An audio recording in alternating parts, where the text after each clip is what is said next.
Coming to you from the award-winning Final Third Cigar and Whiskey Lounge, PCA's 2024 Best of Leaf Midwest Cigar Bar, Indiana's exclusive Aladino Cigar Lounge, it's the Final Third Podcast.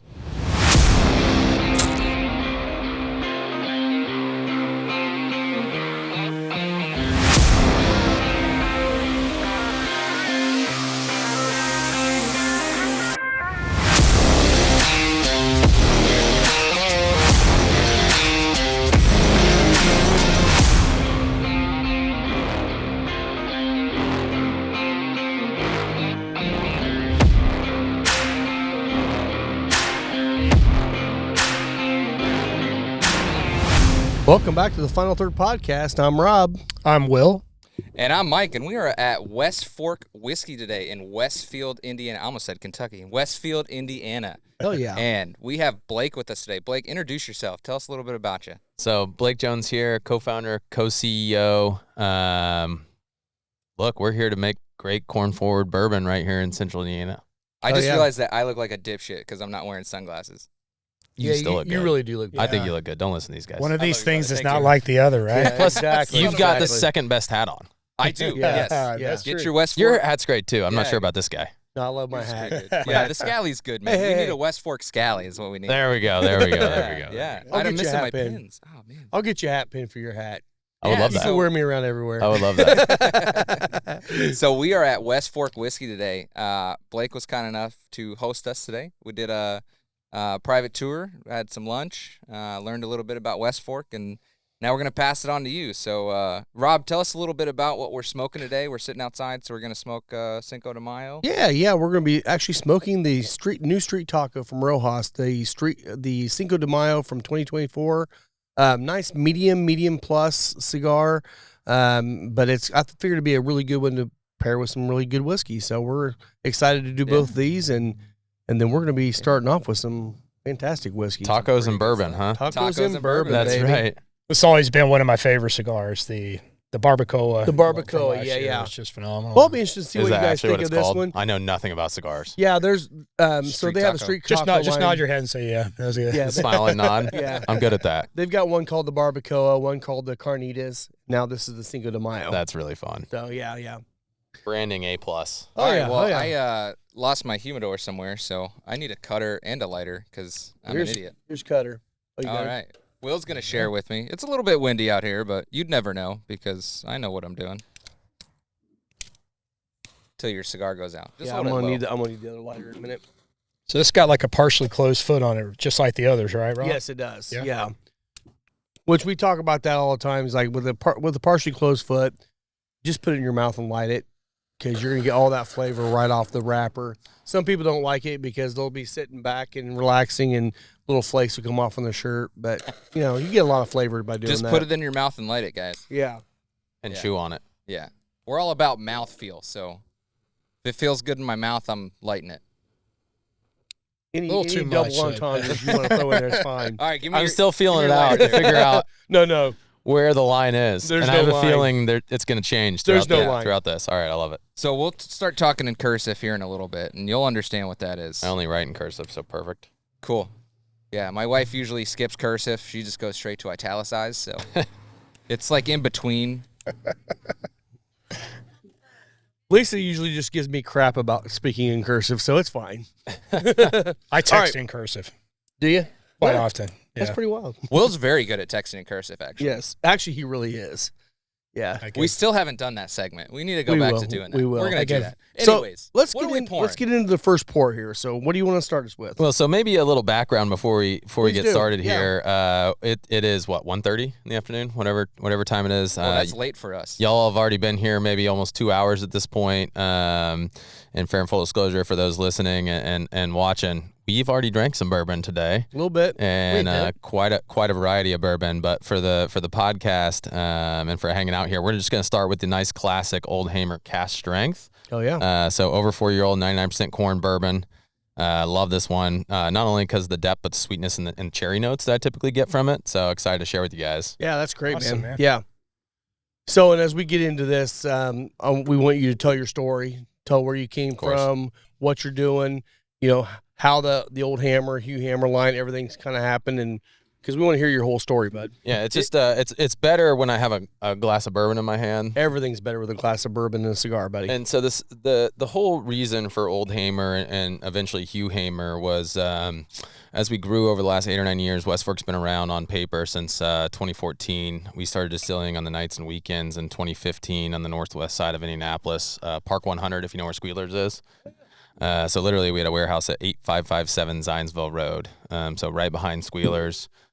We were doing it on nights and weekends, trying to figure out if we could even make decent distillate while we had our day jobs, and some of us were going to school at night. But as we grew, bourbon companies, when it takes 4+ years to figure out if you have got a good product or not, we figured out that we need to diversify, right, as we continue to grow. And one of the ways we did that was we resurrected a brand. So the Old Hamer brand was originally made in the 1800s in southern Indiana, Spring Mill State Park. It was Spring Mill Village back in the day. Story goes when the Hamer family migrated from New York to southern Indiana, instead of taking cash or banknotes at the time because the currency system wasn't quite the same, they took excess corn primarily for the payment of all the milling to all the local farmers. So what else do you do with excess corn in the early 1800s? Distill it. You make whiskey out of it, right? Yep. Whiskey. I imagine it wasn't actually bourbon. Let's be very clear about that. It could have been. It could have not been. I imagine they used a wide variety of barrels, but they were selling barrels of bourbon down the Mississippi in port towns as far south as New Orleans. We knew it had to be primarily corn based on what was grown in the area in our research. And because they didn't have the enzymes we have today, we knew there had to be some barley. So this 99% corn mash bill, as we resurrected this brand, we thought was a nice modern complement to maybe what they would have done back in the day. And being an Indiana distillery, we want corn. Yeah, right? yeah. Very corn forward. Yeah. So this one's at cask strength. Didn't see the bottle, but somewhere usually around 120 proof. Just over 4 years old is usually the batched.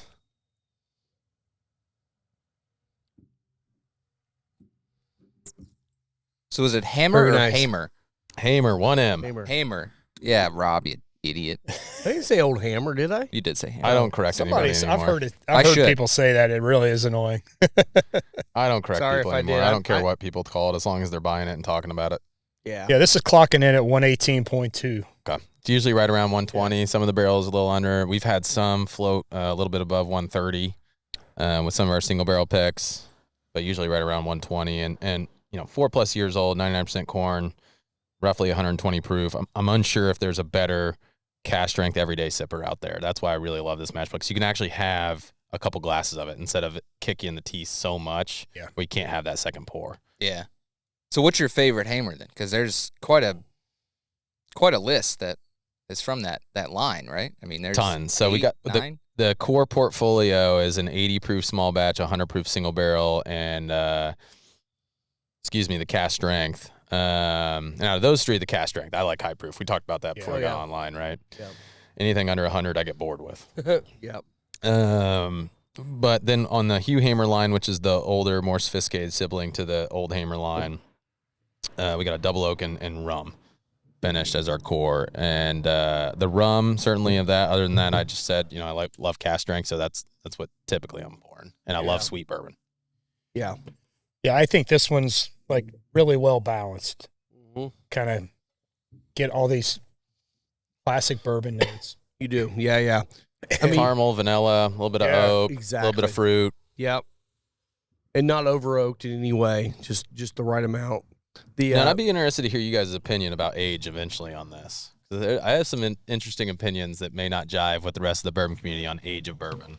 Well, we do too. Yeah, we've talked do. about it a couple times, and you can't just be an age hound. You can't just hunt for age, because it doesn't mean that it's a good thing. We talked about it earlier. Like, just because it's expensive doesn't mean it's a good bourbon. And just because Or it's a good old doesn't whiskey. mean it's good. Just because it's old doesn't mean it's good. We've had some really good 2-year product Yeah. recently that was like a really good product. You can make really good bourbon between 2 and 4 years. Yeah. Yeah. Yeah. And Rob, what's our favorite thing to say that we've always said, at least this year? What the best bourbon's the bourbon you like? Yeah. I mean, Yeah. there's no rhyme or reason to it, man. Love that. If you like, a 2-year-old bourbon that's super grain forward and that's your jam, good for you, man. Love that. I you think, want something flavored? We don't care. If- Enjoy and- what you're drinking. yeah, and if the distillate that's going into the barrel starting out as shit, Yeah. Doesn't matter how long you keep it in the barrel. It's not going to be good. Yeah. So if Probably you not. start with a good distillate, first and foremost, then you hope the barrel's going to take it somewhere special that Yeah, you it just wouldn't can't have really gone on fix its it. own. But We didn't try any Yeah. white dog today. We did. I I could was have. just saying that we need to try your white dog before we leave. Well, I could probably have someone bring us some. You should. Shane's really good Get at your that. phone out. Yeah. Shane. Shane. You heard me yell earlier, right? Yeah. Shane. Shane. Shane's our warehouse manager. He's the bomb. He's So that's awesome, one dude. thing we've noticed. We've tried a lot of the white dog going to different distilleries, and we say it all the times. Like if you start with a good white spirit, it's probably going to do something special in the barrel. You start with something bad, the barrel's not going to fix it, and that's Usually why not usually. I mean, it can do some things unless you throw it in Amberana, then it just screws everything up. I'm just unsure how much I want to push the envelope today. Give me a Push couple it more all. glasses of Push it bourbon. all.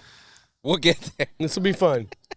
Okay. I will. Let me say this. We don't like throwing people under the bus, Absolutely not. but we'll talk. Absolutely. Shit We like about, driving we'll talk the shit bus, about though. stuff. So Absolutely not. Yeah, we like driving the bus though. Yeah, we I won't like we driving won't the push them in front of it. We'll let them do it Amberana themselves. for me is I just don't love cinnamon bombs, right? With my bourbon, I don't mind some of that as a compliment, but not as an overpowering flavor. And so, for my personal palate, I just don't tend to gravitate towards it. no. we're all in the same boat here pretty much. Yeah. No, yeah, 100%. My boat is like I'm capsizing that damn thing. 'Cause I hate Amberana. So Rob's hitting icebergs over here. oh, We get God. asked all the time if we're going to do one. I hope you keep saying no. Hell The no. answer so far has been no. Good for you. It's a good answer. That's a very good answer. Unless one of my co-founders comes to me and says, "Hey, Blake, we're doing an Amberana," we're not doing it. Yeah, I don't blame you. So what do you think of this cigar with this, Rob? I think I really like it it. started Actually, out very nice on it's that first balancing nicely. I mean this one is going to be in that medium plus range. I need to go back and look at the ticket on this. I'm pretty sure it's a Habano wrapper over Nicaraguan binder and filler. It's pairing nice. The baking spice notes are popping on the cigar, but it's balancing the sweetness of the bourbon out really nicely. Yeah, I was trying to feel like pick it's out that good sweet note out combination. of this. It's Yeah. driving me nuts. What are you getting some earthiness on the cigar though? Like I'm kind of pulling Yes. some earthiness. Yeah. on it. I think the sweetness of the whiskey's dropping down and making it a little bit earthy on the cigar for sure. Yeah. Yeah. What about you? What do you think? On the cigar? Well, I mean, just the pairing it's together. good. So yeah. Again, I told you before we got on, I only do a handful of cigars Yeah, a yeah. year. So for me, you'll see me chew it up on the end as we go through here, just my style. Mhm. But this is about as bold a cigar as I usually like. I like a Okay. little lighter and I should have thought about that and brought a couple of milder ones. but too, I will just in say case. for the sweet corn forward bourbon, that's actually probably a nice balance for most folks. I think so it too. is, and I think that's the sweet part that you were talking about that kind of Yeah. balances with that. Yeah. Now I'm I trying would to- say with this one here, this cigar, I don't know if it'll go as well with a rye, because I think the rye spice is gonna knock too the much, earth right? off of it a little bit. But the sweetness of some of the stuff we've tried today is gonna go well with this cigar. So Some of these crazy finishes. Oh, yeah, man. so Yeah, we got- Rojas, if I mentioned it the other day on last week's podcast, check out the Instagram page. You can check out the Final Third podcast or Final Third Cigar. Top of the page on Instagram, there's highlights now. You can see eventually all of the cigar brands and all of the faces of the cigars in the humidor will be on there. This one's already on there, so you can see the tag. You can see everything, all the information about the new Cinco de The Mayo. wrap is badass. yeah, say Blake mentioned that too. I mean, the band on this thing is actually Very really cool. pretty, and that's one thing. I mean, you know, you're a brand guy. You get it. You have to make it pop on the shelf. This pops on the shelf. Yeah, if no one knows about your product right before when Yeah. they're shopping the shelf, you've got to do something. And we're in the process of improving all of our packaging, so it's interesting you Yeah. brought that up. Yep. While you're talking about packaging, mention the labels. Yeah. so yeah. for the single barrel program. Yeah, for the single barrel program, for those of you that don't know, we love doing single barrels. Single barrels are for me the most fun that we do because we can actually build a relationship with our ultimate customer. Yeah. And get to know our customer a little bit better and what's important to them and what they like and what they don't like. But to my knowledge, we're the only people in the country that allow semi-custom labeling for your single barrel pick and a half barrel or a full barrel. So what that means is we allow up to, 3 to 5 different colors, watermarks, your brand story on the back, et cetera, that we integrate into the label itself. And I should have maybe brought one and put it on the table so you could kind of see. You guys saw an example Yeah. in our mezzanine space, but man, we've done some really cool things. We put stuff in the farms, pigs in the farm scene. We've done, fighter jets. We've done American flags. We've done dancing bears. I mean, you name it. We've probably explored doing it. And it's just a little bit better, right? Again, it lets us connect with our customers more than that gold sticker. Not that there's anything wrong with that little gold sticker, right? That's great.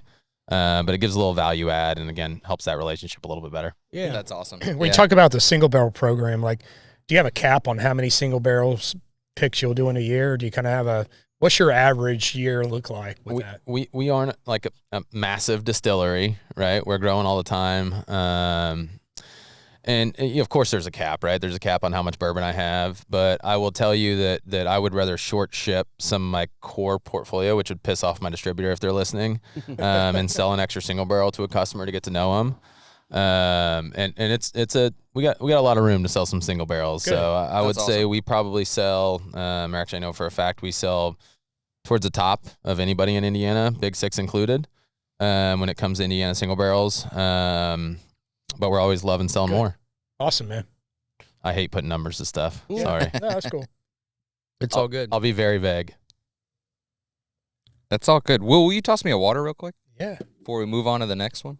Oh yeah, we got plenty of bourbon to drink, and I drink fast. There's Yeah, I plenty over actually here. poured pretty heavy on that one. That's going to be a good start for me. Especially after a few barrels before we even get started. Yeah. That pours for you, Scotty D, since you're on a plane. Yeah, right now. I got yours too, Scott. Scott's our fourth on the podcast. He's traveling for work, so he couldn't be here today. Hopefully somewhere really cool. Well, Where to was Arkansas, he going? right? Austin. Austin. So okay. very But- cool. Yeah, Kinda. I very don't know. cool. Except for it's all work. He didn't get any time for the distilleries and the food scene. So We're the co-founders and I are going to Austin in a month or two to go see Garrison Brothers, Still Oh, hell Austin, in Treaty Oak. you gotta stop. Nice. What do you think of the guys at Crowded Barrel? I know they're brand new kind of thing, but they seem like really cool guys. That's the first Actually I've heard met of the them. brand. So Whiskey Really? Tribe. Oh, You okay. seen that's the Yeah, guys never- that started it from there. Yeah, Haven't tried any it's of a it. cool so. spot. It's right there in Austin. In but- Austin? Yeah, but yeah, I went to Still Austin and tried Garrison Brothers stuff there at the Bastards Ball. They have a Bastards Ball there at the Crowded Barrel Distillery, and yeah, Still Austin. Love trying Fraley stuff that she picks out of there. And, Okay. but yeah, Garrison Brothers. That's where I fell in love with their brand. It might be my favorite Texas whiskey right now.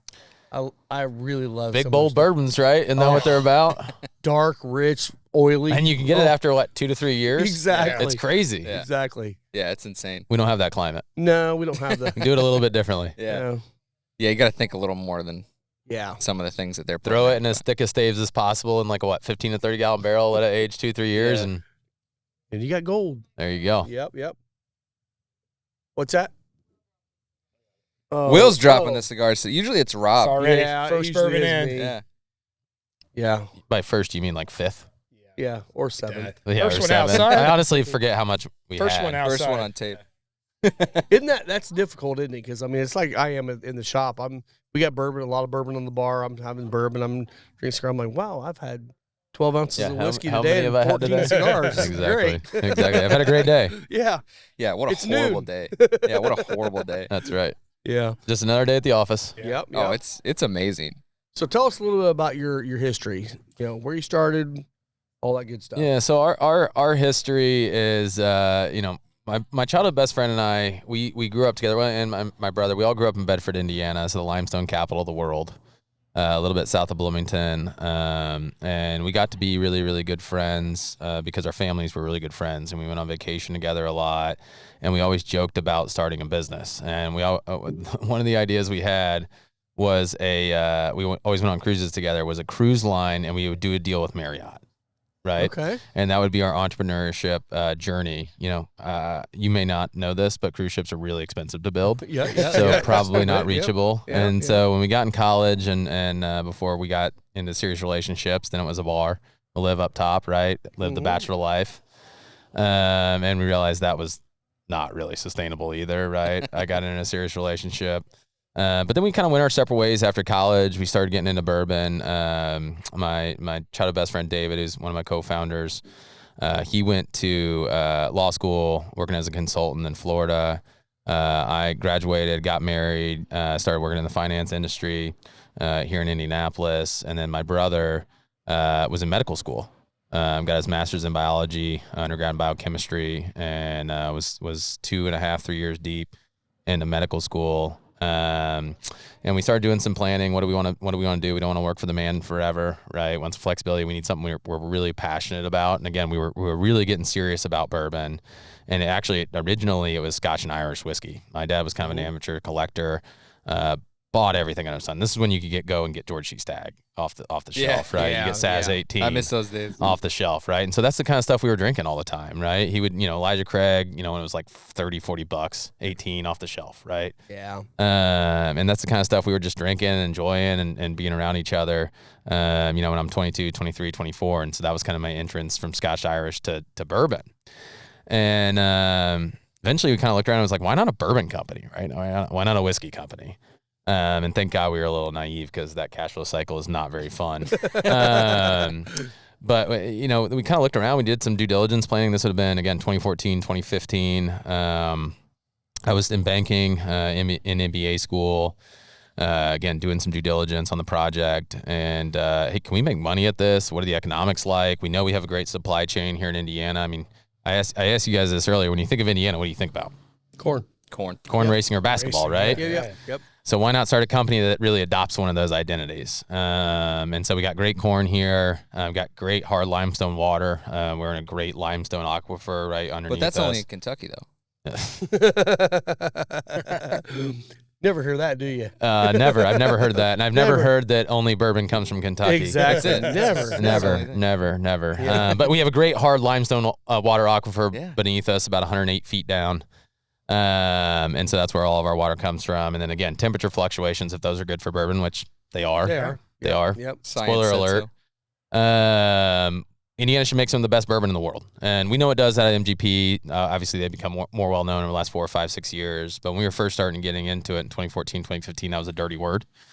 And we didn't source for a while. We cashed out 401ks. We maxed out some credit cards. We guaranteed some loans. I'm not kidding when I say I was in school 2 or 3 nights a week, married. We were spending multiple nights a week and probably out of 48 hours on a weekend, 30 hours at the distillery. It was so bad and so janky. We didn't have any money that someone would have to go in at 2 or 3 a.m. to start the mash tun, to fill it up and to heat it up before we'd actually be able to come in and mash. We'd rotate through every day and every weekend. We had a little shitty couch and we'd go there. And my wife literally has pictures of us sitting on the couch, sleeping at 2 or 3 a.m., like just getting started. Yeah. And that's how West Fork got started. It was, can we do this? Because legally you can't do it at home. We never wanted to put our company in jeopardy. So we're in that 8557 Zionsville Road behind Squealers. And how do we want to mash? What do we like about different styles of bourbon? We know we wanted to be corn forward because that was our identity as being an Indiana bourbon and whiskey company. And besides that, what do we want to process to be? And that's what we did, literally a 50-gallon still, plastic fermenters. We used a steel drum for a mash tun. I think we still have it, actually, back there. I should have pointed it out to you guys. And that was the start of our company. That's cool. So while you're talking origin, how did the name West Fork come about? Where did that come from? It's our third name. Okay. It was the only name that anybody knew us publicly. First one was White River Whiskey Company. We realized very, very early on that was going to probably have a negative connotation to a lot of folks because of the White River and all the pollution. So that was probably not a very good name. And then it was 19 Whiskey Company for the 19th state led in the Union, Indiana. Because we knew we wanted to be Indiana focused, but not slap your face Indiana, because we wanted to grow outside of Indiana. Yeah. Eventually, and then West Fork Whiskey came about because of the West Fork of the White River. Right. And that's the whole reason why Central Indiana kind of was founded where it was and grew where it was, because of the West Fork of the White River. So it's West Fork Whiskey Company. Nice. That's I like awesome. that. Yeah. Well, That's great. while we're talking, let's get into the second pour. Yeah, I'm drinking at you guys' pace at this point, right? Because I drink that first sample really fast. Yeah. we're ready to go to the next one. So what do you want to jump on next? Yeah, so I think with some cash strengths, and who knows if we get into a couple more, we're going to do let's see what I pulled first. Perfect. The only light toast double oak that I have. So you can see all down to my right, for those folks that'll eventually watch this, I've got 4 little plastic samples. We all pulled these together. I think we sampled most of them together. So this one we did. So we're going to try the toasted oak. It's a light toast double oak, about 5-6 years old. All right. And this is part of our Hugh Hamer line So our Hamer line, again, it capitalizes on that 99% corn mash bill, bourbon mash bill. Its initial age was in a number 4 char. Secondary age, again, about a year or so in that toasted oak barrel. We're trying to decide how well it integrates that toasted oak into the initial number 4 char right now. So you guys are going to taste some really experimental stuff while we're hanging out today. That's Yeah, awesome, man. Yeah. So these, for those of you listening to, these are ones that are not released yet. They're working on getting these released at some point when they get to where they feel like they're ready to go. That's So right. That's this right. this one to me, just off the nose, is like just a caramel bomb. I mean, the nose is so sweet. I mean, it's almost all caramel. Oh, it's all caramel. I mean, it's what I love in bourbon. You know, I love the caramel notes. I love the kind of bready notes. This is actually really, really nice on the nose. And cast strength, so this one's probably floating between 120, 125. It'd surprise me if it was a little bit more. What was the age on this one? 4 to 5 too? No, this one's going to be total age between 5 and 6. Okay. A lot of the Hugh Hamer stuff is 5, 6, 7, depending on how long it's been finished for. Okay. So Hugh Hamer line extension of the Old Hamer brand, and it's been double oaked. So we say it's the more sophisticated older sibling to Old Hamer. And because of the price points, it starts pushing, $60, $70, $80. Actually, I don't think it's ever pushed 80, but 60 and 70. We had to brand it slightly different than the Old Hamer. Old Hamer is 80 proof has been as affordable as $19.99. Right. And the everyday 80 proof $24 to $29.99. And usually that same brand doesn't jive when you start to get to ultra premium. I might have missed what you said. So this is Hugh Hamer? This is Hugh Hamer. Anything that's been double barreled is Hugh Hamer. Okay, gotcha. Anything that's been single barreled under 99% corn is Old Hamer. Okay. But some of the other ones we pulled, you got down here, we're going to be going to next, are going to be your actual West Fork. Yeah, we've got some West Fork distillate Gotcha. we're going to try today. So if we didn't already say, Old Hamer and Hugh Hamer are sourced whiskeys. That's that correct. You're doing all your crazy shit here on. Yep. All the West Fork stuff is going to be your own distillate. That's correct. Yeah. So just for you guys out there. We own multiple brands, the West Fork whiskey brands, which are grain to glass brand, and then the Old Hamer brand, which is that brand we resurrected. And we contract MGP to make the distillate for us. We do all the aging and blending and bottling ourselves. Yeah. But they make the distillate. Well, we're definitely with you on that because it used to be, when people said, "Oh, we source from MGP," everyone's like, "Oh," it's like. But now people are starting to realize, wait a minute, what? They make some pretty freaking amazing whiskey. They were probably already drinking MGP too. They definitely were. Yeah, it just wasn't known. And I don't know why. People weren't reading labels as much back then. Now you have every whiskey guy's reading the label. Where's it? Oh, that's Lawrenceburg. And people got sued over it, right? Yes, by not being honest not about disclosing it. And legally, you're supposed to. It's still funny how some of the bottles are really, really little Plain, obscure, convoluted. skewed, yeah. Produced, not distilled. We pick up when you go down the shelf. I could probably point to multiple illegal labels immediately, right? Because they'll already send them to print before the government approves them, and then they're like, "Oh fuck, I don't want to take those out." Right? I've already spent money on those. Big brands, small brands. Yep. They've all done it. Yeah, it's always supposed to stay legally the state that it's distilled in. Doesn't have to be the city or distillery per se. Right. But definitely the state.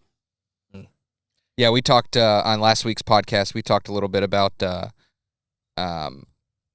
BBC starting to do the same thing. They're opening a place in Elizabethtown, Kentucky called Whiskey House. Huge place, like Huge. 176 acres. Huge. And they're doing the same business model as MGP. They're just going to pump out a bunch of juice and sell it to smaller new brands. They're not the only one. So I tried calling when we were trying to scale up, and we were getting cut out of MGP initially for multi-year contracts. We tried calling Bardstown Bourbon Company and why am I spacing on the one that Campari bought? Wilderness Trail. Wilderness Trail. Yeah. These guys were like, it'll be 5 years before you get a contract. And Bardstown told me almost 10. I was like, oh, shit. We need a lot more bourbon a lot faster than 10 years way from now. quicker. Quickly, yeah. And it doesn't surprise me. That's actually one of 2 or 3 coming online that is very significant. And I would argue it's going to have a glut and oversupply issues because I don't think Asia and Europe are eating up a lot of the excess demand that people thought they were going to.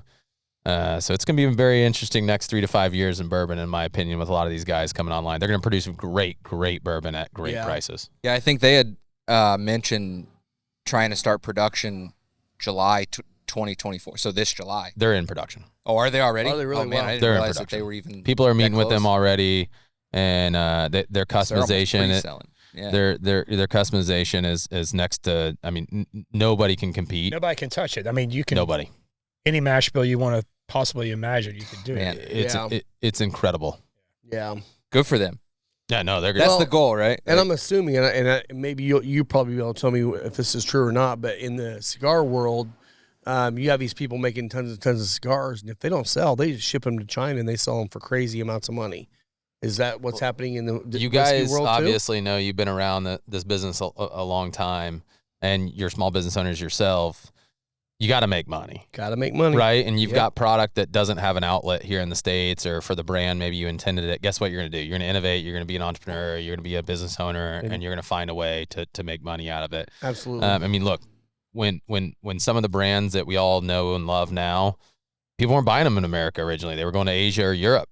Right. And now they're so sought after here in America, and we weren't buying them. We weren't drinking them. And that's what's going to happen in bourbon. It's going to have to, because there's way too much being made. I was gonna say Buffalo Trace. You know, With blend all this straight shit from the Blends for barrel, sure. right? I mean, Yeah. Four straight on the Roses. barrel, I mean, gold, yeah. I mean, a lot black. of the big boys have done it. Yeah. And you don't blame them. I mean, Yeah, they kept the bourbon. I mean, Japan helped keep the bourbon market alive. That's right. It didn't collapse. It 70s would've and 80s, collapsed it was without almost them. bankrupt, right? yeah. We're real good at collapsing shit.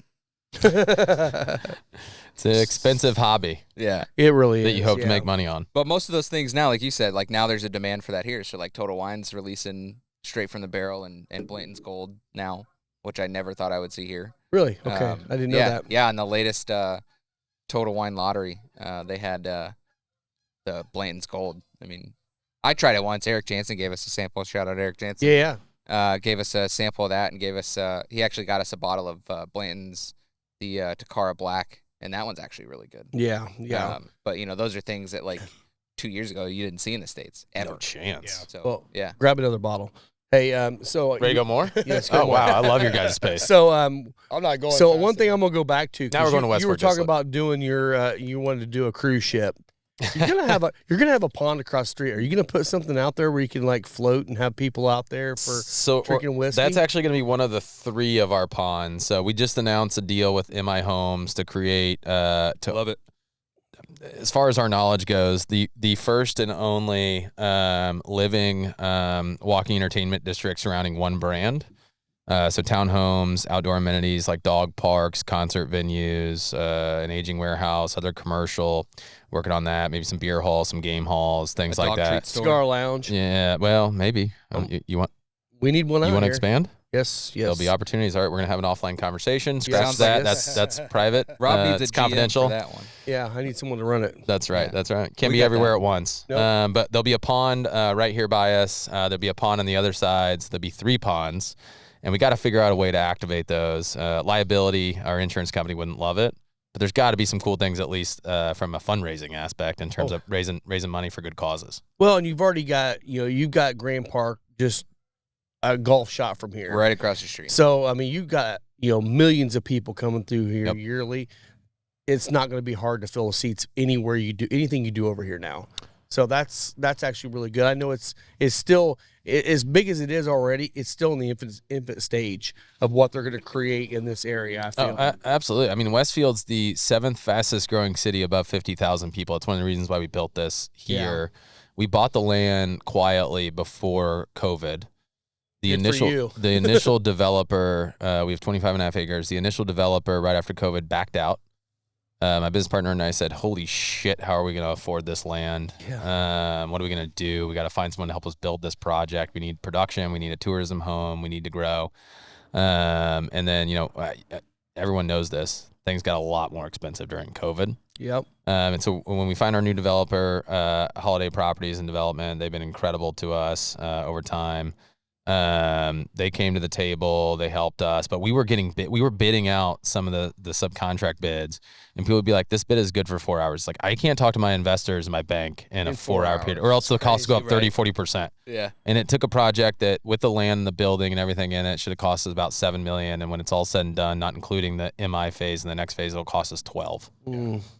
So that one That's hurt. rough. That's Well, I'm rough. going to say that's why we didn't build with MI Homes. We ended up building with DR Horton. Well, fuck there are you. single-family home developer. They just came to they're different. That's different. So the only reason why we didn't build with them was because of the way that they had written their contracts, and it was the inflation with the market. Are you talking So, about like, your own personal? Our own personal. Okay. Yeah. Okay. So we ended up going with DR Horton because that's all that was available at the time. Did you build during COVID? It was right at the end of COVID. Yeah, there was like 7 houses for sale. Oh, wow. But we like the MI Homes models. Like everything that they were doing was great. You know, all their commercial properties are amazing. They're beautiful places. So they're building the residential. They're not our commercial partners on this next phase. Okay. So they're doing townhomes for us Oh, cool. that Yeah. look like this building. So we wanted to do them. We Okay. wanted to use MI because like their floor plans that they had on their like ranch home, we really liked that one. Okay. The only like deal breaker for us was that just because we agreed to purchase at that purchase price, well, it's going to take them 9 months to build it. So then 9 months later, it was going to go up $50,000. I was like, I can barely afford what you're charging me now. It's Sounds like like everything out of COVID. Yeah, so it's like exactly. everybody else was like upcharging and upcharging and upcharging. So, Yep. but I love their floor plans. Like we looked at some of their townhomes because my wife got a condo here before we purchased the house, and we looked at some of those. And I mean, everything that they're doing is We're good super quality. excited. They apparently they claim their retail price for the townhomes they're bringing to the West Fork district are going to be about $360,000, which not super affordable, but certainly not crazy expensive, right? Yeah, like but a single good middle family, ground for not for now. 3 or 4 bedroom, and be able to walk to a few things, especially some of the things we're going to bring to the table. I feel really good about the product that they're bringing to the table. We're super excited to have them as partners. And what's the plan with? So right now you guys are distilling everything at the downtown location. That's correct. That's correct. So And before we get into that, maybe we just poured it. Let's talk about it. Another bourbon. There's gonna be a shit ton of bourbon poured. But this is our High Ride Double Oak. So this is a West Fork distillate, about 5 years total age, 4.5, 5 years. It is 73% corn, the rest rye. So 2-grain mash bill, and then finished in another number 4 char barrel. So 2 number 4 chars.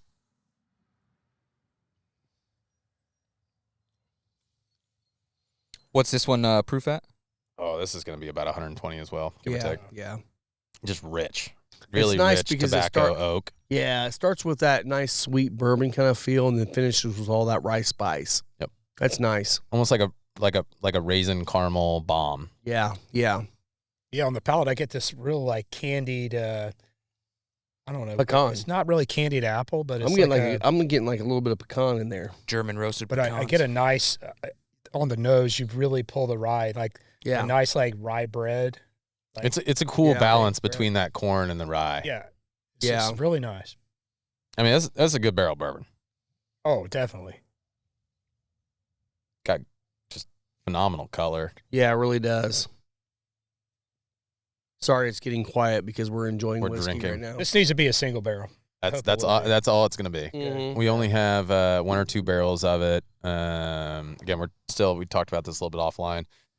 As a 9-year-old bourbon company, we're still figuring out what we're good at and not good at, and when projects take you 4+ years, it takes a while to figure out again what you're good at and not good at. And so right now, I think we only have a couple barrels of this, 1 or 2 barrels.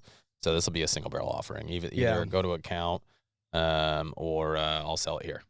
Well, you said something when we were walking around the tour that I really appreciated. And it was, that you don't know where everything's going to go at this point. You're like, we're going to learn. We're going to learn. We're going to make the best thing we can make. And if we need to pivot, we're going to pivot. It's like some people will, corner themselves into a market and say, this is all we're going to do. This is how we're going to do it. You know what? If it's not good, you're screwed. Here's what we know we like. We know we like really, really corn-forward mash bills. Mm-hmm. That's our identity. From there, we've primarily done what we call a hybrid sour mash.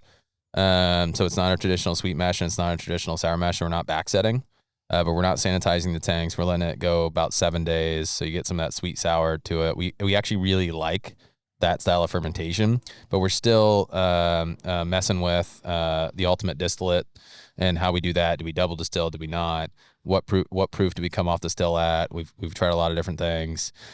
Yeast we think we have down, but besides that, and then what char level and what cooperage do we love over time? And that's something you're still playing with. Is Absolutely. char levels from I mean, shit. Unless I'm here 50 years from now, I don't know if we'll have it down, right? Yeah. Again, it takes 4 or 8 years, and certain products will be better Everything at 8 keeps years, at 6 years, at 10 years. I don't like bourbon over 10 to 12 years. I mean, there is some really good bourbon above that, Yeah. but I like 2 to 8 is kind of my sweet spot. Well, Yeah, no, we're always trying to get better. That's something we can talk about too, because we'd like to talk about this. Is you were talking about you have certain age levels that you really appreciate, some that are higher. We talk about, because again, I'm a huge Heaven Hill fan. We all are. I make a great product. Heaven Hill, I feel like maxes out on their flavor profile around 12 years. Once you get beyond that, it doesn't improve. I'd say less than that. Maybe less than that. I'd say 10. Yeah, well, in our barrel pick, I know it was 11, Yeah. right at It was 11, like 11 and a 10-6. half. I'm saying Yeah. generally 10-6. speaking. Yeah, it was 10-6. But I feel like, once you get like, well, I don't know if you ever had the Elijah Craig C923. It was way too oaky, or at least the one Is we that tried. is that the most recent release? No, that That's was a last C2 September. blah blah blah blah blah. The number one whiskey for 2020. Yeah, it was number one whiskey. A lot of people, and honestly, Great. we didn't I have like it. I have a bottle of Elijah Craig Barrel Proof on my back bar. I usually do. My personal liquor store is Sobro. Yep. Shout out Great. to him. I buy all my wine, all my beer. Right. Yes, I drink other things. Right. Yeah. And I do drink other people's bourbon from time to time. But to your point, I mean, I love sweeter bourbon. So sweeter bourbon is younger, and to me, really 4 to 6 years is a really good sweet spot. You start getting 8, 10, 12, certainly over 10 to 12, it gets over oaked and too tannic for me. Yep, yeah. I'm not saying there isn't incredible bourbon above There that. is. There absolutely is, right? That's not what I'm saying. Don't say Blake said this, so that's what's right. I understand. It's more selective at that point. Correct. To Yeah. get to that. So You start getting that old, it'll get over oaked and tannic. yeah. Right. As a general rule. More often than not. Yeah, exactly. Yeah. Yeah, Will's our meter on that one because he's Anybody who's sensitive. tried all the Pappies, they know that 10, 12, 15s are the best, right? Yeah. You try anything above that, Get above 15, it's not as good. Yeah. you're eating wood. Yeah. Elijah Craig 18. 18. Yeah, It I'm can with be you, man. Very, the single Yeah, barrel we can did be that very one. That we were not a pencil-shaped. fan of that one. It was Same. graphite pencils. It was weird. It's It's a good weird if one. that's your profile. but Neither it's of not those my things profile. sound appetizing to me. No. No. Yeah, this sounds great. Taste this. Yeah. What did Will Haney say? This whiskey. This tastes is like terrible, shit. man. Try it. I mean, I'll Not try this everything one. once, this right? Is good. Not this. Yeah. Not yeah. this. This yeah. is an example. This is fantastic. Yeah. No, that's a damn solid barrel of bourbon. I mean, I'm not one of those guys. I think with my pricing, I prove this every day that tells you they have the best bourbon out there. Right. But what I do know is we make a damn quality product at a decent price. Yeah. That's what I know. Yeah. So the one thing we always look for, we don't necessarily look for it. Yeah, we do. yeah, we do. We always try to find the distilleries that always claim we did this first. So is there something that you guys have done that was like this was your first? Like this is your claim to this is West Fork's first. I don't want to piss anybody off, so I'll be a little cautious with this. But Do you want to text me? I can piss him I would say that most of that is bullshit. We agree. What I will say 99% of the time, Thank you. yes. is we're the only people to cultivate the 99% corn mash bill as a standalone mash bill and really, really stake our claim there. Again, we've already talked about the West Fork distillate. We're still experimenting there, right? We do this hybrid sour mash that not a lot of folks do like that. We're still figuring out, we do a non-boil mash. It's a longer, slower steeping process.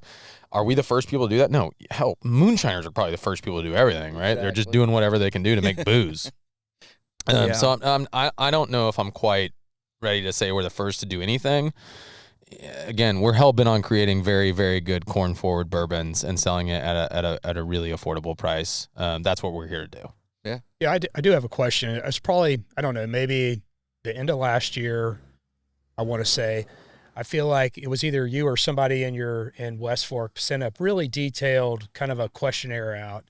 That was us, and it was recently. A lot of the bourbon clubs. And I was just curious, like, what kind of feedback you got and what you kind of took and got out of that for you guys. Look, again, we are hell bent on getting better every day, right? And we want to be in this business for a long, long time and build trust with our consumers and position ourselves. We're never going to be for everybody, right? We're making corn forward mash bills. So already we're not going to be for everybody, right? There are people that like rye, there are people that like a lot of wheat, and we do have a wheater, right? And we can talk about that. I don't think I brought actually a wheated out here. Yeah, I did a wheated finish, I think, in a second. But, you know, look, we want to learn from our consumers, and we wanted to know what our consumers honestly thought about us. And I will actually tell you, I expected more negative feedback than came in. It was overwhelmingly positive. What people really, really liked, because we did one with West Fork and we did one with Old Hamer, and that was how honest we are about what we're doing, our prices, and they think it continues to get better and better.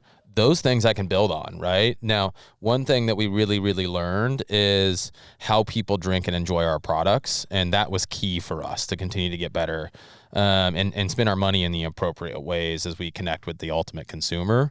And we realized that West Fork is this lifestyle. It's about the Journey brand. It's about getting better.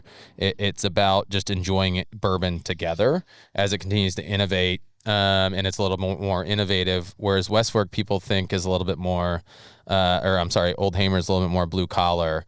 The funniest way, which I guess I've had shower beers, so that shouldn't shock me, that people really, really came through multiple Shout out times. to shower beer. Shout out was a shower bourbon. Shower And, bourbon. There and you one go. thing we really, really learned that I thought was cool was people that drink bourbon love sports, but you don't drink bourbon at the sporting event. I do. Well, vast majority of people don't. I'm a beer I drinker, think it's though, like yeah. we're I'm the not a big- anomaly, because I think you're right. Like I'm not a most beer people guy. do beer, Yeah. but you know, when I don't know, when I see Circle City like out at places, you know, there's certain things I want to try, and like I go to a Fuel game or something, and like I'm gonna drink Circle City. Yeah. I'm not gonna get a Black Dog. That's just me. Yeah. So, you know, if I see Another some of little these Black Dog. offerings up, Great- there's nothing great wrong beer. with that. Yeah, I just want. There's certain days I want to go get a beer. There's Absolutely. certain days that I'm going to stick with whiskey. Absolutely. And I'm not going to mix the two 98% of the time. Yeah, and the other thing we learned was what other people drink that are drinking our products, right? And what place do they hold for you, right? When are you pulling those products so we can better position the brand over time? And those were very interesting things. You'll continue to see surveys go out to not just our distributors and our retailers, but also bourbon clubs and individual everyday consumers. Because we have to figure out in the crowded world that is quickly becoming bourbon or has become bourbon over the last couple of years, how we fit in beyond just our mash bills and quality, because we'd love to say those things are the only two things that matter. They're not. No, and that's a good point, because you hear a lot of distilleries that open up saying, we're just going to make our good whiskey that we like, and people are going to have to come around to it. You know what? That's half the battle. Actually, it's about a quarter of the battle. I've 'Cause done the that rest with of Old it's Hamer. marketing and getting out there and meeting people and, you know, trying to find out what they like. I mean, I feel like the distilleries that are trying to just make whiskey that they like, they make great whiskey. That's no problem with that. But it's really hard to grow a brand when you're trying to just do that. That's what Horse Soder said. Said, we make whiskey that we love to drink, and we sell what we don't drink. That's their motto. That's Yeah. good for I'm them. like, cool. It's good for them. If All one right. of the Rothschilds were funding me, I'd probably do that too. You got another bottle coming, I see. I love it. I love it. Yeah, so your choice out of the next two. So we have a cast strength rum finish show at the American Craft Spirits Association about a month or two ago. This was best of show for the state of Indiana. The rum finish, it was the 103 proof, so we got a cast strength. Just pulled this barrel. You guys haven't tried this one, but you did try the cherry brandy. So whichever one you want to go next, Let's we'll do open cherry next. brandy first, and You we'll do cherry finish brandy? off on that one that you Actually- haven't tried yet. Well, no, you do what you want to do. All right, I lied. I'm gonna pick. You We're gonna pick, do rum you finish. pick. All right. I just the cherry brandy. That cherry just coats your mouth so much. I want you to try the rum finish before. Damn it, Blake. Yeah, because I agree with you. I'm After an we asshole. tried that one first, I'd have to agree that I think that one's probably gonna overtake Again, that this one. one's cast strength. It's been finished in a rum finish barrel for about a year and a half. It's our 99% corn bourbon, so it's our Old Hamer, Hugh Hamer line. We got a line over here. yeah. We got the wires Yeah. over here. Yeah. This the, is the for production crew. for the Hugh Hamer line and the finishes. This is my favorite. Okay. The sweet spice, extra viscosity that adds to that 99% corn mash bill is just phenomenal. Yeah, it hangs on the glass, man. And I'll tell you that Beautiful. we've got some compliment. really, really cool awards coming this year with this one. Yeah. If you want to tease them, tease them. That's all I got. All right. All right. That's all I can do. All right. I'll say it then. No, I won't. Huh? We sell Padron. There's that. Surprise. I mean, again, that extra bit of viscosity and oily components, a little bit of sweet spice, it tones down the cherry a little bit. Provides the just an rum extra shines. element. Rum shines through. Isn't it cool? I haven't even put it up to my nose Oh. yet, and I already get it from here. It's badass. You're gonna like it. With the wind blowing this right in my face. It's fantastic. And dude, that's going great with that cigar. This Oh, actually man. is probably a nice. Well, and Oh. it goes better with tacos and Well, bourbon, yeah. right? Street tacos, baby. Let's go. That label is really cool. That's really good. That rum just shines It through. really on does. The palate. It's beautiful. You know, the one thing we love about that 99% corn mash bill, it's a little bit malleable when it comes to the finishes. We're still figuring out. We said again, you guys saw the great brandy back there. We didn't try one today, but we tried a lot of different finishes. So we're honing in for the first time ever. We used to offer it only by the single barrel. You had to buy the full barrel. Couldn't even buy a half barrel a couple years ago of it. But now we've got 2 everyday SKUs for a double oak, so 2 number 4 char barrels, and then the rum finish at 103 proof. And so you can, any account, any person can buy it by the bottle, by the 6-pack. Nice.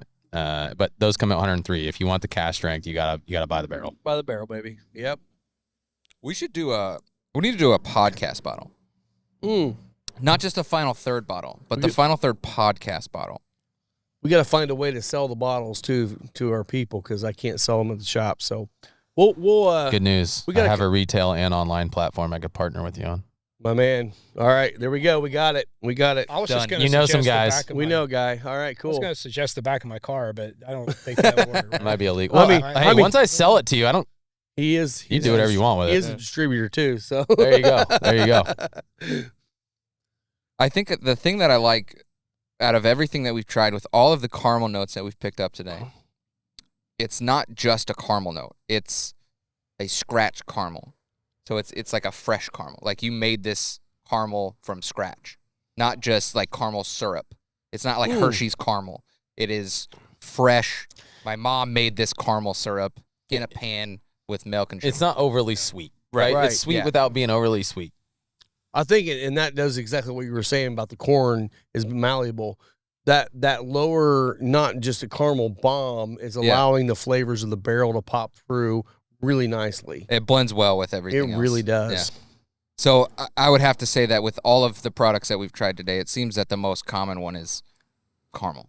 That's okay. Hey, Yeah, and little that's- hint for all the bourbon people out there. That's a good thing. The 2 flavors that you get from the barrel, primary flavors, are caramel and vanilla. All bourbons should have some measure of caramel and vanilla. Yep.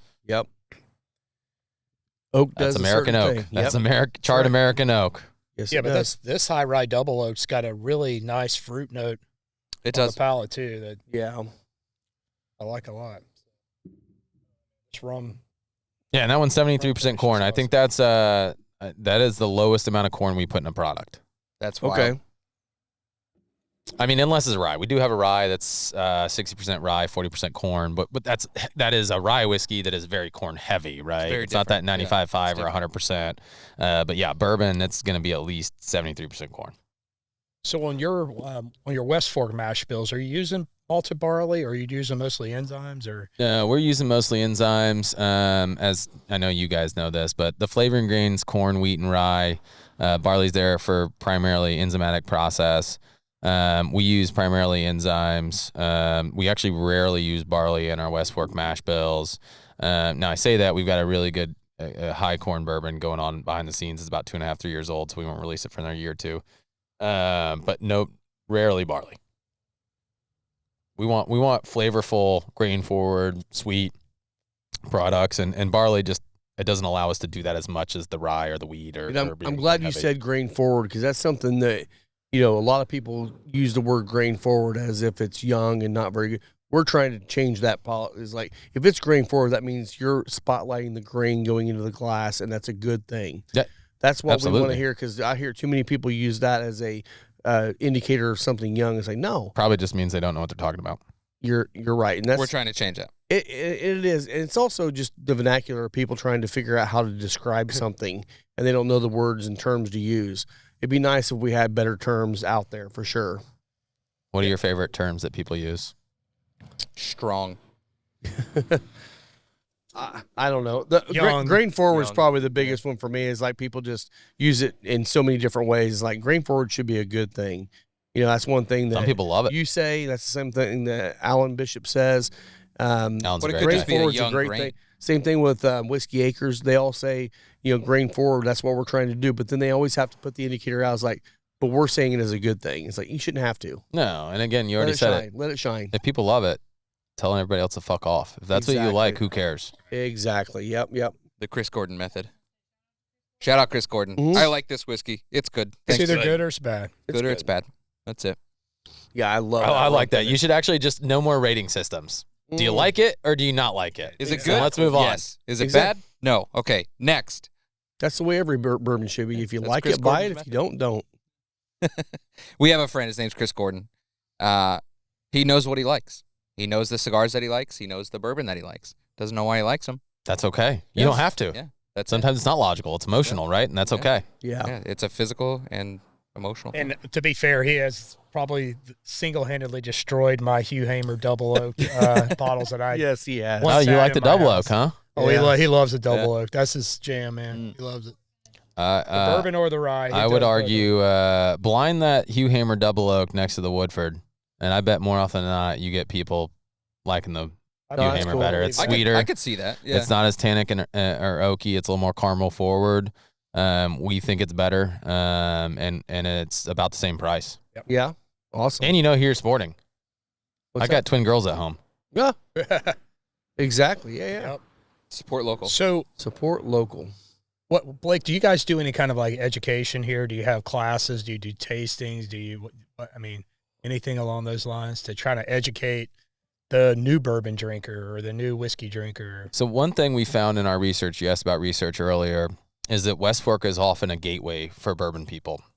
And for the core of bourbon, we may not be bourbon enough for them sometimes. They may graduate away from us, and that's okay. If we can help grow the market, that's great. And so what do we do here, and why does this building exist? So we have a thieving experience now. Not a lot of people get to experience drinking bourbon right out of a barrel.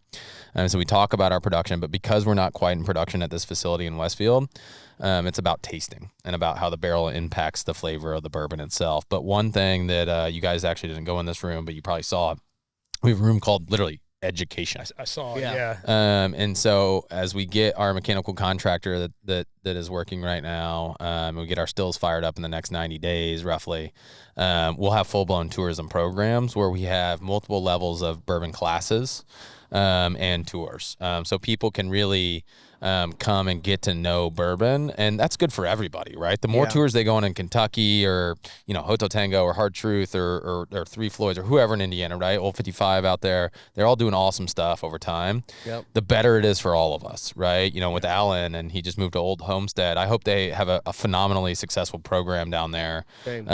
Because the more educated people are and the more they care about the product and where it comes from, the better it is for all of us. Agree. Yeah. Yeah. That's cool. one thing we talked about a little bit on the last show was, we have you have the tobacco world, you have the whiskey world, and they're very, very similar in the mindsets where, distilleries should actually promote each other and work with each other. Same with tobacco farms and tobacco brands, because these industries, even though they may be really big, are still really small and niche. It's like there's no reason to be tearing Well, and each after other the down, trying first to fight against each other. 8 to 10 distilleries, there's a big gap. Yes. And then there are a lot of regional craft guys that, about our size, about Starlight size, about New Riff size, right? Where they're kind of in this world where you can make a good amount of bourbon Yeah. and you're not quite as big as the big guys, but you're not quite small. There are going to be a lot of guys like that over the next 2 to 4 years that come to age with really, really good products at a really affordable price. So I think we're actually entering the golden age of craft over the next 2 to 4 years of the independent bottlers are going to do an awesome job. They'll always be able to pick awesome barrels because they have the flexibility. But really, these regional craft players, these semi-national players, and we mentioned, some of them from Texas, I mentioned some of them just a second ago, that are really having really good product at age and an affordable price. I'm really excited about the next few years. Yeah. And it seems there's like a lot. the craft beer market, is kind of at a plateaued, and it's not really growing, but it's not really shrinking too much either. But we're just getting into that craft whiskey where people are starting to think of whiskey as the craft. Yep. And that's the biggest market I think right now of people moving into whiskey, especially young people. Young people want to try everything. Yep. There's no faux pas of like, oh, I'm not a big whiskey fan because I tried Jim Beam once. It is what it is. Look, And- we all had a bad night on Jim or Jack. Let's be honest. always.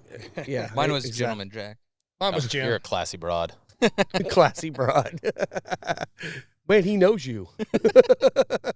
Wait, that one time at band camp? Exactly. So the fact that, Right. like, you, your brother, your best friend started this, and you kind of got it where it's at now. Is this something you want? Like, you want West Fork to be a legacy, to be in your family for generations to come? Do you want to say, hey, if I get a good check coming in, adios? Like, where are you at? I would say I'm a businessman. Everything has a price. And I think most people that say that it doesn't, they're lying. There's a price for everything. You're right. But one thing we want to do is create a company that makes an impact and as sustainable as possible. What happens after that? Markets change rapidly, and the market right now is ever changing around us. And so we'll see where it ends. What I do know is I want to create the best corn forward bourbon right here in Indiana that is possible. From there, again, if I could do certain things in my life, if a certain check came across, yeah, I'm not going to lie to you. There is a number. Oh, yeah. I don't know if I want Poppy and June, my twin girls, in the alcohol business. Right. But if there's someone who buys it from us or one of my partners has kids, that is absolutely an option. We want to create a company that can stand the test of time. And those are the companies, by the way, that people want to pay the most money for. Yeah. And again, you guys, Rob's a small business person. There's a check for everything, right? Yeah. I mean, if it works, it works. If it doesn't, it doesn't. I guaranteed a lot of debt to do these things, and I've taken a lot of risk. So we'll see where it goes. Yeah, awesome. I'm not gonna lie. My most recent business that I started, I started it with the intent of selling it. So like I started it with the end goal of getting out of it at some point. But there's also a balance to that too, because Right. I feel like there are people, and I'm not calling them out because I could, but I won't. There are some people out there that get into whiskey or cigars that don't have a passion for it, and they're just creating a brand to try to sell it. And if you don't have a passion behind it, it's never going to work. You have to have the passion. That's the thing you have with your businesses are you have a passion for it, even though you're looking to maybe sell it. You still have a passion for it. Same way with Will with his business. He has a passion for what he's done. He's still doing it, even though he sold his business. And it's like, I feel like you have to have a passion behind it before you get to the point of actually being able to sell it. Well, and my hardcore business mind and all my formal training would say you start with the end in mind. A lot of entrepreneurs, venture capital, private equity guys will tell you that. Yep. And if it's about just trying to figure out what's next, then that's okay. And if you create a company that might be bought, that means you're going to do well. Yeah. Agree. So if that number came up and you were to move on from West Fork, would you call it quits at that point, or would you move on to starting another brand? Can you guys hear me? I'm sorry. Yeah, This you're went good. dead. Yeah. Something went dead. Oh, Was that me? Hold on. My bad. How about now? Oh, there we go. Now I can There you hear go. you. I fat fingered. My bad. All right. What'd you say? I apologize. If that number came up and you were to move on from West Fork and sell out this brand, would you build a new brand, or would you just be done with the spirits altogether? Man, I don't know. My wife asked me that at one point recently. I'll tell you this. I have a huge entrepreneurial spirit. And Sure. I've told her all the time I'm going to have 5, 6, 7, 8 careers in my life. And that scares the shit out of my parents. They think you can only be a doctor, a lawyer, or an accountant. Those are the only careers because they're super stable and can make good money. So I'm unsure what I'd do next, to be honest with you. Probably depends on the number. yeah. But, I love this industry. It's a really, really fun industry. I've met a lot of awesome people, brand owners, distillers, guys like you, trying to cultivate a bourbon community. I mean, this is the most fun that it can be is right here, right now. Yeah. So it'd be really hard not to get back into it. Yeah, I mean, I agree with that too. Like, the number's great, but I think at some point, like, it's a passion as well, When we went to Whiskey Acres and we talked to them, he said the same thing. They're out of Illinois, right? Yeah, DeKalb. He said obviously there's a number, but he wants to protect the brand that he started. So like obviously he's not just going to sell out for billions of dollars.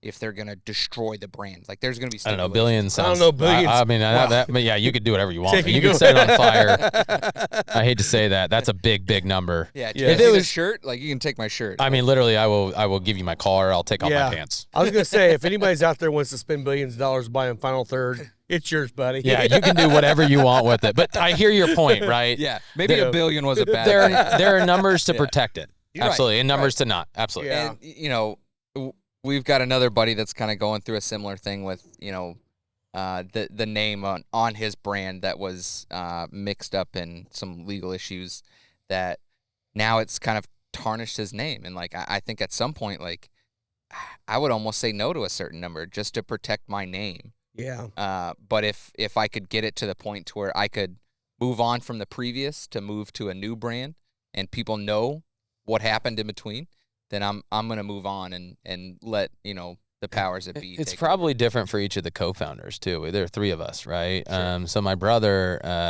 you guys got to meet him briefly. He's a mad scientist type, right? Undergrad in biochemistry, master in biology. Dropped out of medical school. Julian Jones. He'd probably tell you that it doesn't matter the amount of money he's going to get. He's coming back into the bourbon business, right? Sure. In the whiskey business. David, I have no idea. I mean, we talk about it all the time, but until or if ever an offer comes in, it's hard to say. Mm-hmm. Yeah. I, So I think the best thing is not needing to do it. right. If you're doing it with the intention of I have to make money and I got to survive. But we all have to make money. We all have to make money. Yes. That's great, but to get to the point to where like you don't physically need it to survive, then you're doing it because it's what you're passionate about and it's what it's what fuels you. Absolutely. It's what keeps you going.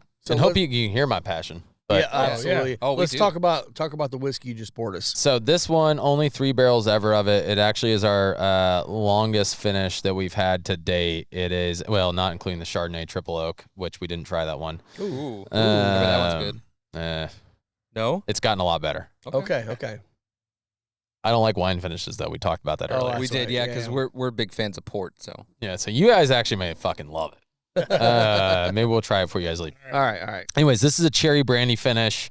So it's been like about 4.5, 5 years in the initial resting, and then about 2 in a cherry brandy barrel. I really love this one. This particular barrel that we're trying might be sold. So I'm excited to see if this particular customer says yes to it, but we stole a little bit from them. I'm not going to name them in case they're like, hey, why'd you sample my barrel? Well, I've got it in reserve.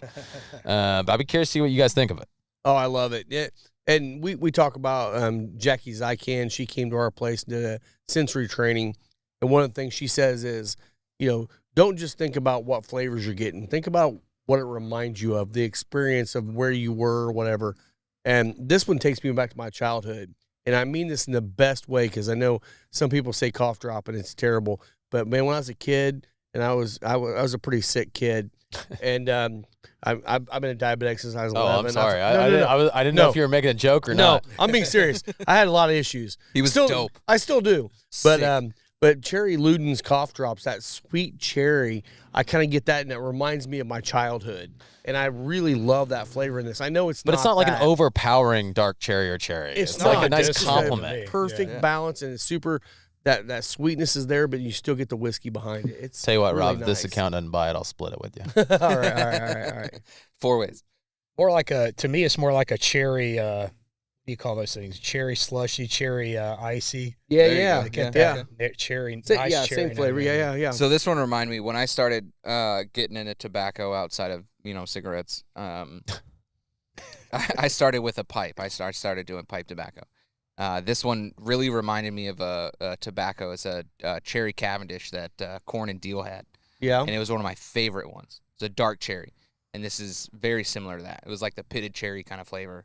Not super sweet to me, but that's my memory is that. Yeah. Like the very first pipe tobacco I ever tried was this. Yeah. And I still get that. I think you said this earlier. I still get that little bit of a tobacco kind of note in there underneath the cherry. So I can see exactly where you're going with that. And it I could might be. still have a 10 at home. Yeah, that's all right. So good I don't caramel need another too. hobby. I mean, good caramel cherry. Yeah, good caramel on it. Yeah, It's almost like a cherry covered caramel. Ooh. Very good. Talking about the fat kids in the audience right here. Man, how do you cherry cover a caramel? Very well. Very carefully. I think Over you should, 2 years in a barrel. Exactly. This is fantastic. This one was really fun. I mean, we tried some really good bourbon today already. And this is We one did. of the West Fork. No, this was Old Hamer as well. Okay. A lot of these crazy finishes. I think the only one we pulled from the West Fork, besides the weeded Bloody Butcher, which we was tried delicious. before. We should have brought that one on air, but We whatever. could talk about We that. could talk about But it. the high rye double oak. Or the high ride double oak is fantastic, and also you guys got to try this chocolate malted high ride bourbon that I brought out too. Oh, It's wait, we probably have- bacon in the Oh, sun wait. right there, but More whiskey? What? yeah, more bourbon. Oh, no thanks. No, I mean, and that's one thing. The West Fork. We tried several of the West Fork brands already without even trying these bottles yet. It's really good. I mean, you guys are making some really good product. I hadn't tried a lot of it before. I've tried obviously the Old Hammer and Hugh Hammer. You're doing some great stuff, man. Well, most Hamer. people haven't had it for I said years. Hammer, didn't I? Hamer. I said Hammer, didn't I? Most people haven't had it for years. And when we first came out, we had to make some money, and it was a little bit young. But we've grown up a little bit since then, and now our minimum age statement's about 4 years. It's usually 4 years plus product. So we've grown up, and we've got some good barrels of bourbon, and it doesn't matter what you drink, we probably can have a good bourbon Right. for you. Yeah, absolutely. It's in the same West Fork that 4 to 6 years ago. This is a way different variety of West Fork. Yeah, And that's great. I mean, we talked about this a little bit before we started doing the podcast, is that, we're trying to help these local brands within the state of Indiana. We know you want to do the right thing. We know you guys are going towards the right direction, and we see that, and we want everyone else to see that too. yeah. Like you said, this is a gateway into bourbon. West Fork might be that. If that So, ends up being our niche, and we just bring people into bourbon because we're really approachable and sweet, and we're at a good price, I think that's okay. great. That's Yeah. a great place for all of us, right? That's It's a great perfect. place for people coming into final third. That's a great place for everybody, right? I've heard, Yeah. hey, I tried West Fork, and they said, where can I go get cigars and drink my brand? Hey, go over to see Rob and his Yeah. boys, right? Or whoever. Go over, drink some cigars, hang out with him. He'll walk you through a bunch of different bourbons over there. That's phenomenal, right? That's good for Yeah. everybody. Yep, agree. Should do a tasting, Rob. Isn't that what we're doing? What? Caller already on it. Oh, perfect. Lisa's got a As microphone. long as she's over there. driving. Yeah, Lisa does have a microphone on. Yeah, Lisa's got a microphone. Pick it up, Lisa. Can you hear me? I can. Yes, we can. Yeah, don't worry about the tasting. Me and Nicole are already on it. Perfect. Yes. Yeah, well, Oh, yeah, and you're getting ashtrays, by the way. Oh, perfect. She's got a company credit We card. got you covered. We got you. We got you. this, Yes. this is my personal set of stinkies. So Yeah, I saw them out here. I'm like, man, do they have these out here? Nope. Mike's brought them from his no, house. you sold them to me. That stand you have is pretty sweet. Yeah, this one's great, man. I love it. Is that a light? What is that thing on No, top? it's just a handle. Oh, it's just a handle. Oh. You can take It'd be cool this. if it You was can take the yeah, ashtray it's off magnetic. and dump it. Yeah. But then you're able to Magnetic. lift Oh, up the whole thing. That's really cool. Yeah, it's Yep. great. You got a little drink You shelf can walk here. the dog with it. yeah, I mean, whatever you need. If you got to stop, you can put it down. Yep. That's pretty cool. Yeah. Well, that's great, man. I love everything that's happened here. I Yeah. love everything that, I love the direction that West Fork's going.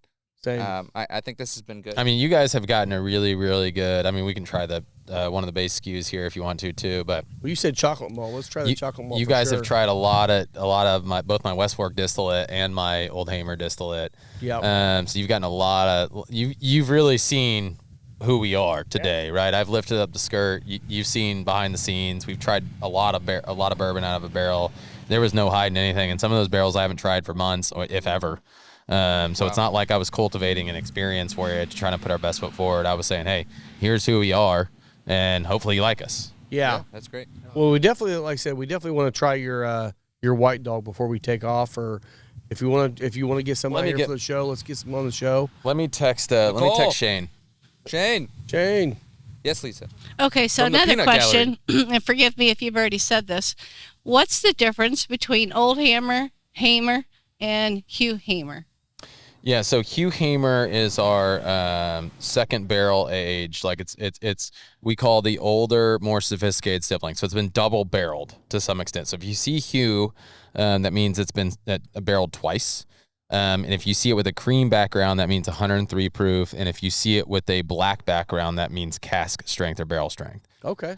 So the differences is strictly the age and the double barrel nature. Good call. Yeah, And- I think I got the first double oaked single barrel cask strength from Rural Inn. I think Oh, that they was had some maybe good your ones. first one that came out. Yeah. It was delicious. They have some good ones. Well- We just did a really cool thing with them where we called it the Singular Series. So we got misshipped barrels in one of our batches over the last few years, and we were like, what the hell do we do with these? They're not 99% corn. They're certainly not the age that we got that batch at. And we were like, what the hell do we do with them, right? Like, I can't really put them under Old Hamer because it doesn't suit the brand. Can I put them under West Fork? I don't know. And I can't really sell them here. Should I sell them to account? I don't know. So I called Ray, and I said, Ray, hey, I've got these 2 random barrels. Like, you want to buy them and release them for me? I don't know what they are. And turns out we think they're between 8 and 10 year old. We think it's their MGP's lower rye mash bill that got misshipped. They were labeled 99% corn, right? They were labeled with the batch and everything that we had bought and were aging. Fuck, they were good. Oh, yeah. Nice. Well, you need another stick? Yeah, sure. Yeah. I'll take one. Warhead 10? Nice. Sorry, Rob. You got one more street taco. I in do you, over so- here. I'm good for now, so that's all good. I got a 9. I brought a 10, so Will's taking a Nice. 10. So Good for you. Sorry, I was texting Shane to see if he could bring us some white dog. Shane, Yeah, heck yeah. Yeah, I can't really yell for him like I usually do. he might hear us. We're outside. He's in the warehouse. He's working. Blake's working out here. Hey, I'm working. We're developing relationships working. and drinking bourbon. This is my job. Hell yeah. Isn't that one of the best things about this industry? Literally the best. Oh, I love this is it. the I love job. it. This is the best part of the job right here. Just like Rob is, quote, working. Hey, Rob's Because working. he's Yeah, the face. that's I'm right. working. I'm working. I push a lot of buttons. Hell of a beer. Beard. No, that's what I'm doing. Or we're doing. We're working on our tan. I might be burnt tomorrow. I know. I'm like, man, why do you Mind- wear you might tank grab tops me a out water here? too. I think our thumbnail, we should all be shirtless just to piss off Deshaun. Can we discuss that later? No. After we go shirtless, you can discuss it later. Yeah. I'm still thinking. Well, you guys, you and we Jen, sleep on that. you and Jen can keep your shirts on. It's fine. I mean, if Shout you out to Sean. I'm taking my shirt off. America does not want to see me with my shirt off, so I'm gonna. Right. Now, if Scott was Well, here, it's a good thing it's centralized in Indiana. I will say it's like 55 degrees out, and it feels like it's about 85 right here. Oh no, it's Oh, gonna be it's amazing. 60s or 70s Yeah. now. Oh, is it today? gotta Okay, be. okay. It's 60 something. They claimed it was Oh. only going to be 60, but it's way hotter than that. There's no way. I mean, I guess Right. we're drinking. We're Let's also check sitting it. on the concrete. 62. I will say, man, I was sitting It's like out on 100 degrees here. my back deck this morning. It was 40 degrees. Sitting on the back deck in my shorts and maybe my underwear, but I won't say that. With no shirt. With no shirt, out there just enjoying it. Dog was having a blast. It was great. What kind of dog? She's more of a mutt, but she's mostly Rhodesian Ridgeback. Oh, I love that little ridge when they get a Oh little. yeah, Oh, it's so yeah. cool. Yeah. It's so cool. My Yeah. All right, sister so has this one. is the chocolate malt. Chocolate malted high rye bourbon. Oh, All right. It says everything you Oh. need to know about it on the back. Literally every, piece of information possible is That on the chocolate back. malt just 77 comes out of corn, the nose. 23 chocolate malted rye. 3 years. Char 3, American oak. Hybrid. I get a slight chocolate note A there. little bit of a Cotton. chocolate note on that. Shocking. Yeah. Shocking. 110 proof. I got a line over here. Hold And so on. this is West Fork distillate, obviously. Yeah. If you see the tall cylindrical bottle, West Fork. Okay. Yeah, I like this packaging. So all of the West Fork's going to be in the tall, like wine style bottles, right? I can't say all ever, but Okay. At least now. yeah. Gotcha. Yep. Gotcha. I used to say things more definitively, and then I realized over time there might be some crazy release where it's like, oh, let's do something cool in this crazy bottle, right? Or this crazy way. I mean, you might want to put a cow on top of them that are doing different walking method. Or a corn cob, different corn cobs. Yeah, different open. You collect all the corn They cobs, call it corn cob. It says corn. and if you bring them to the store, you get a free dinner. So did you ever try the Woodford chocolate malted rye? I did not. It's pretty good. It was much more subtle on the nose than this one. With the Woodford chocolate malted, I think you had to get in 2 or 3 sips of it before you actually got that chocolate. It's You Yeah, get the that- chocolate this on both is not- sides. This That's is- not yeah. sweet like this is though. This has got that This is like sweetness. 98% cacao on the nose. and the palate. I mean, once you get past the sip, even it just feels like you got a little bit Oh, of that's cocoa on the chocolate, palate. toffee, Oh, it's so good. caramel. Holy shit. Isn't that good? That's a cool bourbon. Yeah, it's not so chocolate heavy on the palate. No, but it kind of coats it, and then the corn still pops through. Oh yeah, on the palate, which the is caramel nice. comes through. So It does, strong. yeah. Well, it says marshmallow. I'm not getting a lot of marshmallow. I'm still getting the I get. cacao. I Like, can go. I'll with blame that on Julian. He makes the tasting notes for the bottles. Damn it, Julian. God forbid someone's palate be different. That's just wrong. Hi, Shane. Shane. Shane, everyone. Hey, look, we have a little bit of white dog to drink. Thank you, Yeah. Shane. Thanks, Shane. Thanks, Shane. Oh, just what we need. A bunch of unaged bourbon. Well, that's for us to hydrate. It looks very clear like water. Yeah, it's basically Yeah, water, we're right? way past I will tell you calibrate. that one of our first nights opening after we opened our downtown tasting room about 7 years ago now. I was working as a server, and we were trying to make sure everyone gets water right before, and we used Always. empty bottles of bourbon, right, or glass to pour water in, right. Well, I'm grabbing one out of the fridge, and it looks like water, right? You cannot tell a difference. And pour it, doesn't smell it. We're all hustling, right? It's crowded. Everyone's having fun. We're trying to get water out as much as possible. We pour these 4 glasses over ice, and walk away. We'll be right back. Get your order, right? They're like, hey, waves down. No, come back. And we're like, oh, I'm really sorry. What can we do for you? Do you want to go ahead and get your drinks in, etc.? I don't think this is water. And I'm like, oh, I'm really sorry. Like, do you mind if I smell it?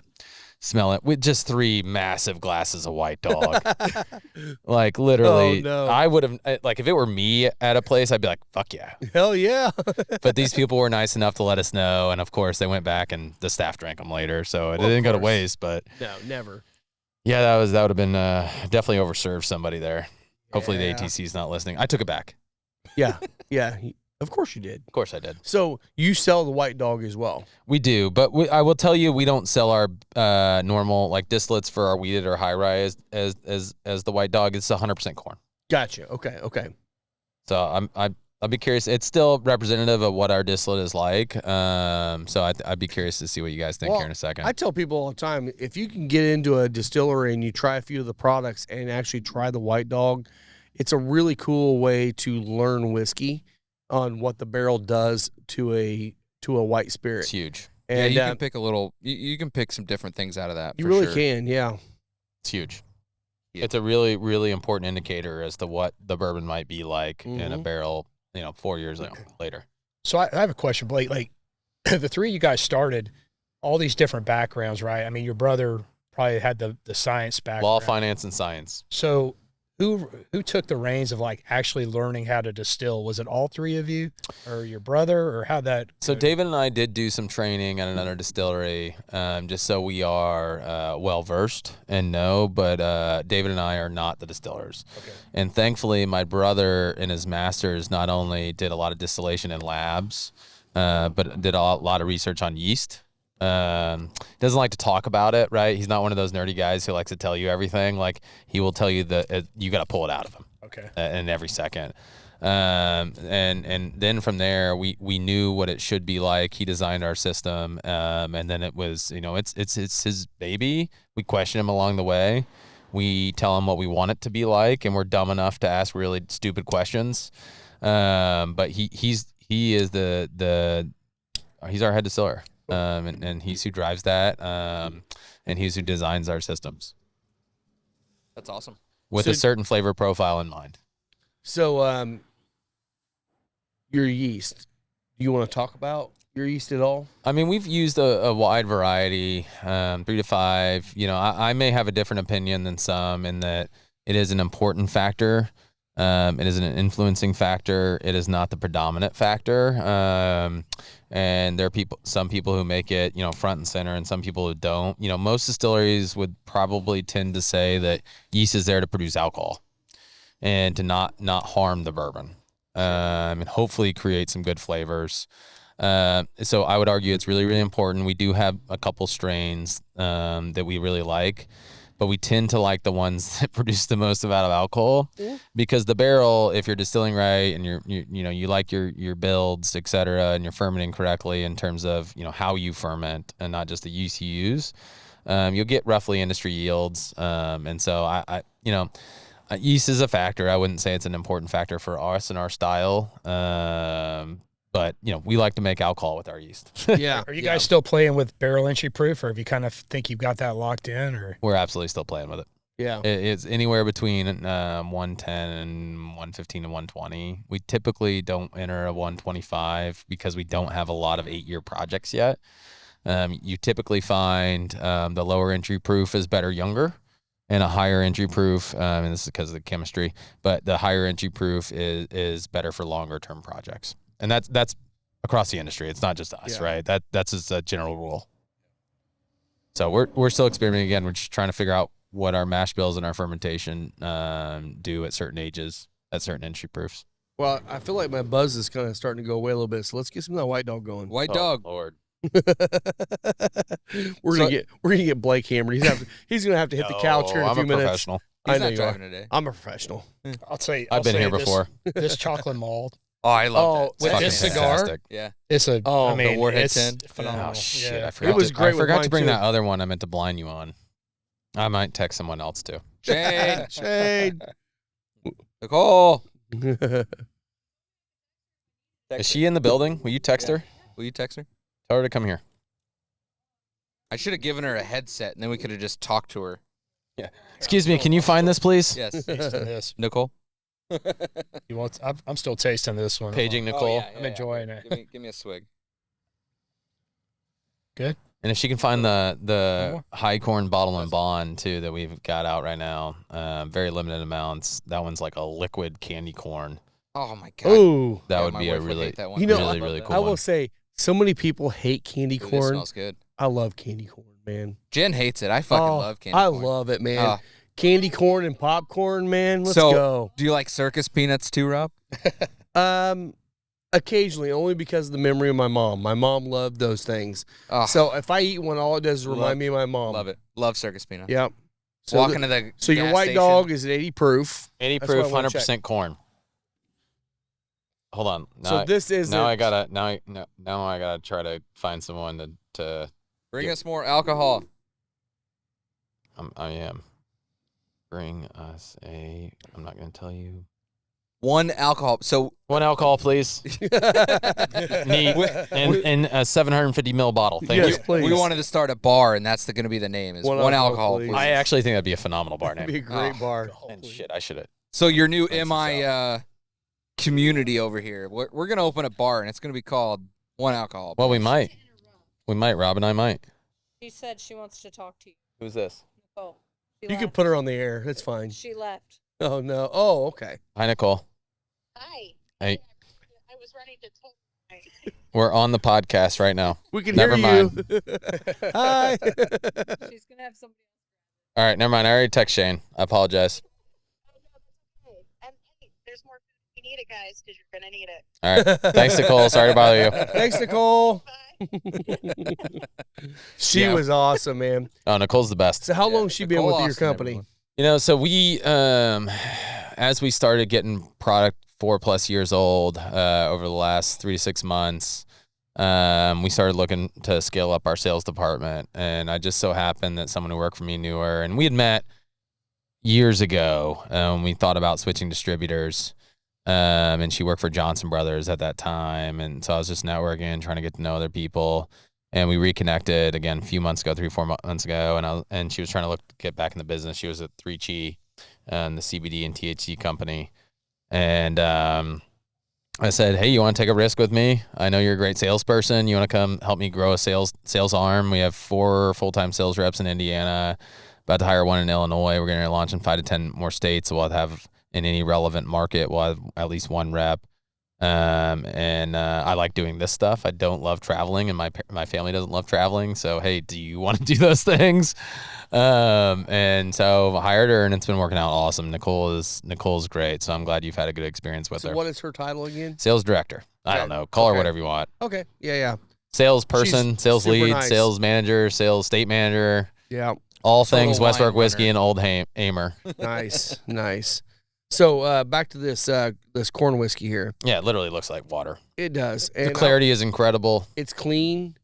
100% You know corn. it's corn whiskey. It's not over sweet. It's not over proofy. It's got a just clean taste to it. I mean, honestly, it's almost like a sweeter, more mellow tequila. Just sweet, easy. Yeah.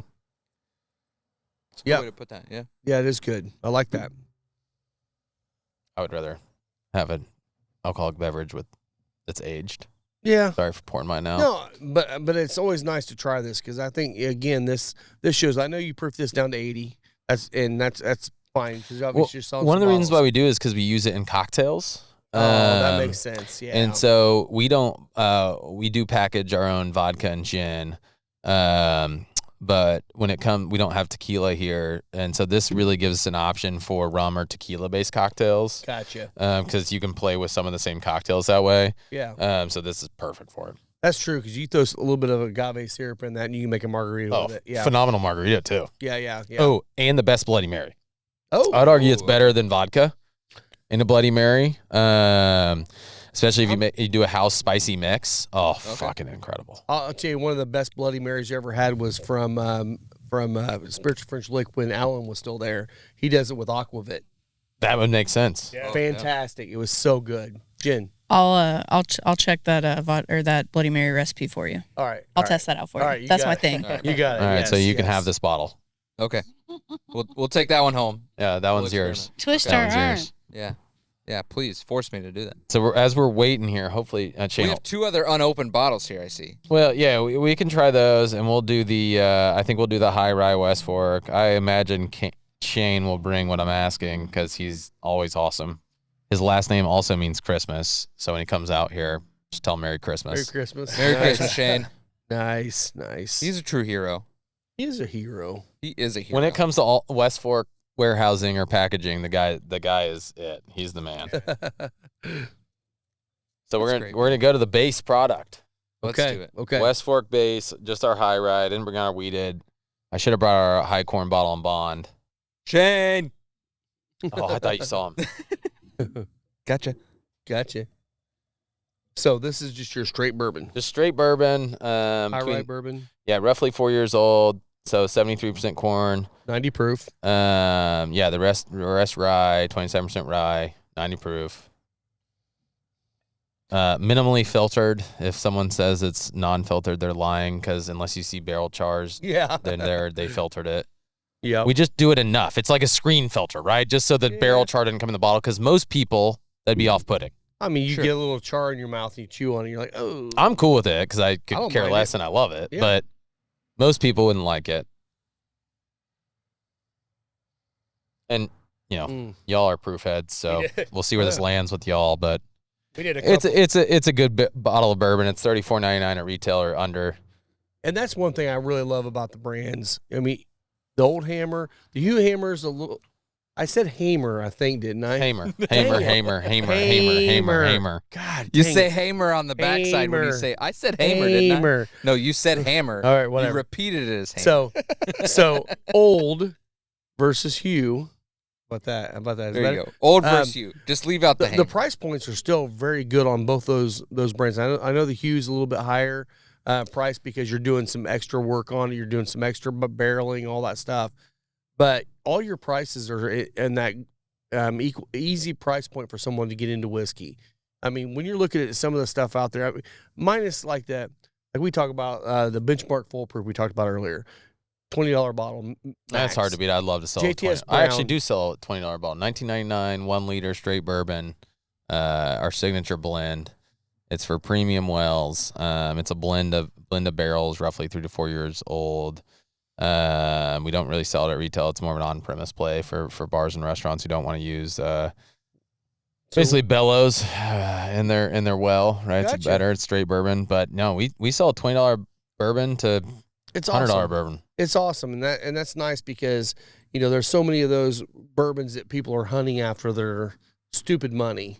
So you don't have to. You don't have to. You can find stuff for $35-$40. It's really great. What's a bottle of bourbon you would pay more than $150 for? Barrel proof Taylor. I have a very strong opinion about this. Barrel proof Taylor. Okay.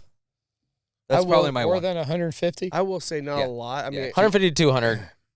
No, Old Fitzgerald. which Oh, I'd put year that in there, too. release? Bottle and Bond 22. Oh no, yeah. So the decanter bottle. Yep. Yeah. Okay. The decanter series, like I've had some that I would not pay 150. I don't know. I don't know what would be when I would pay that much for, because I'm one of those guys that I want to, if I'm going to buy something, I want to buy MSRP or maybe just a little bit above it. I hate seeing secondary. I think secondary is ruining the bourbon industry, in my opinion. So I like to see these actual barrel, at the actual price point. Some of the ones I do like that I've paid more for, like the William Heaven Hill releases, I think they're delicious. But you're talking $250 $17, or $250 plus. And it's like, it's a little bit much. Do I want a bottle to have on the bar to share? Yes. Do I want to buy them, multiple bottles to be drinking? No, not at all. Heaven Hill 18. I haven't had it yet. I'm getting ready to get some in. I thought no, it's 17. Heaven Hill 17, right? 17. Well, that was the most expensive bottle I ever paid for because I bought it for her. How much you from pay this for that? dude. I can't say because it was one that he paid too much for that I paid him too much for. I did taste. I tasted last year's the Eagle Rare 17. Yeah, you did. last week. I'd pay over $150. That's the one B-Tech collection I've never had. For the bottle or the pour? No, for the bottle. We're talking about you're at a talking about bottle. you're at a shop. You can pay retail anything under 150, 200. I would argue there is pretty much zero bottles I would pay more than 150 or 200 for, because there is so much good bourbon right below right. 100, and I would buy 2, 3, 4 bottles before I'd buy that one. So it's a really big struggle for me because I love to share bourbon. Like so some of the retailers, one of them I noted earlier, Sobro. Whenever I get a good bottle of bourbon or ILG or whatever, the guys I'm good friends with now, they know I'll just literally open it right there and we'll all share it. Yeah. Right. So like, that's what bourbon is for. So it's really hard for me to buy a $200, $300, $400, or $500 bottle and then like, dude, I'm here. Bourbon's to share in that struggle. I'd rather have really good bourbon at lower price that I can share with everybody. Exactly. This I'm is not really the guy floral. that collects bottles and puts them on the shelf. I'm No. the guy that cracks them and let's all try it around the table. We have one, maybe 2 bottles that are unopened, Yeah. and But you also have So let's go open them. backups to those, right?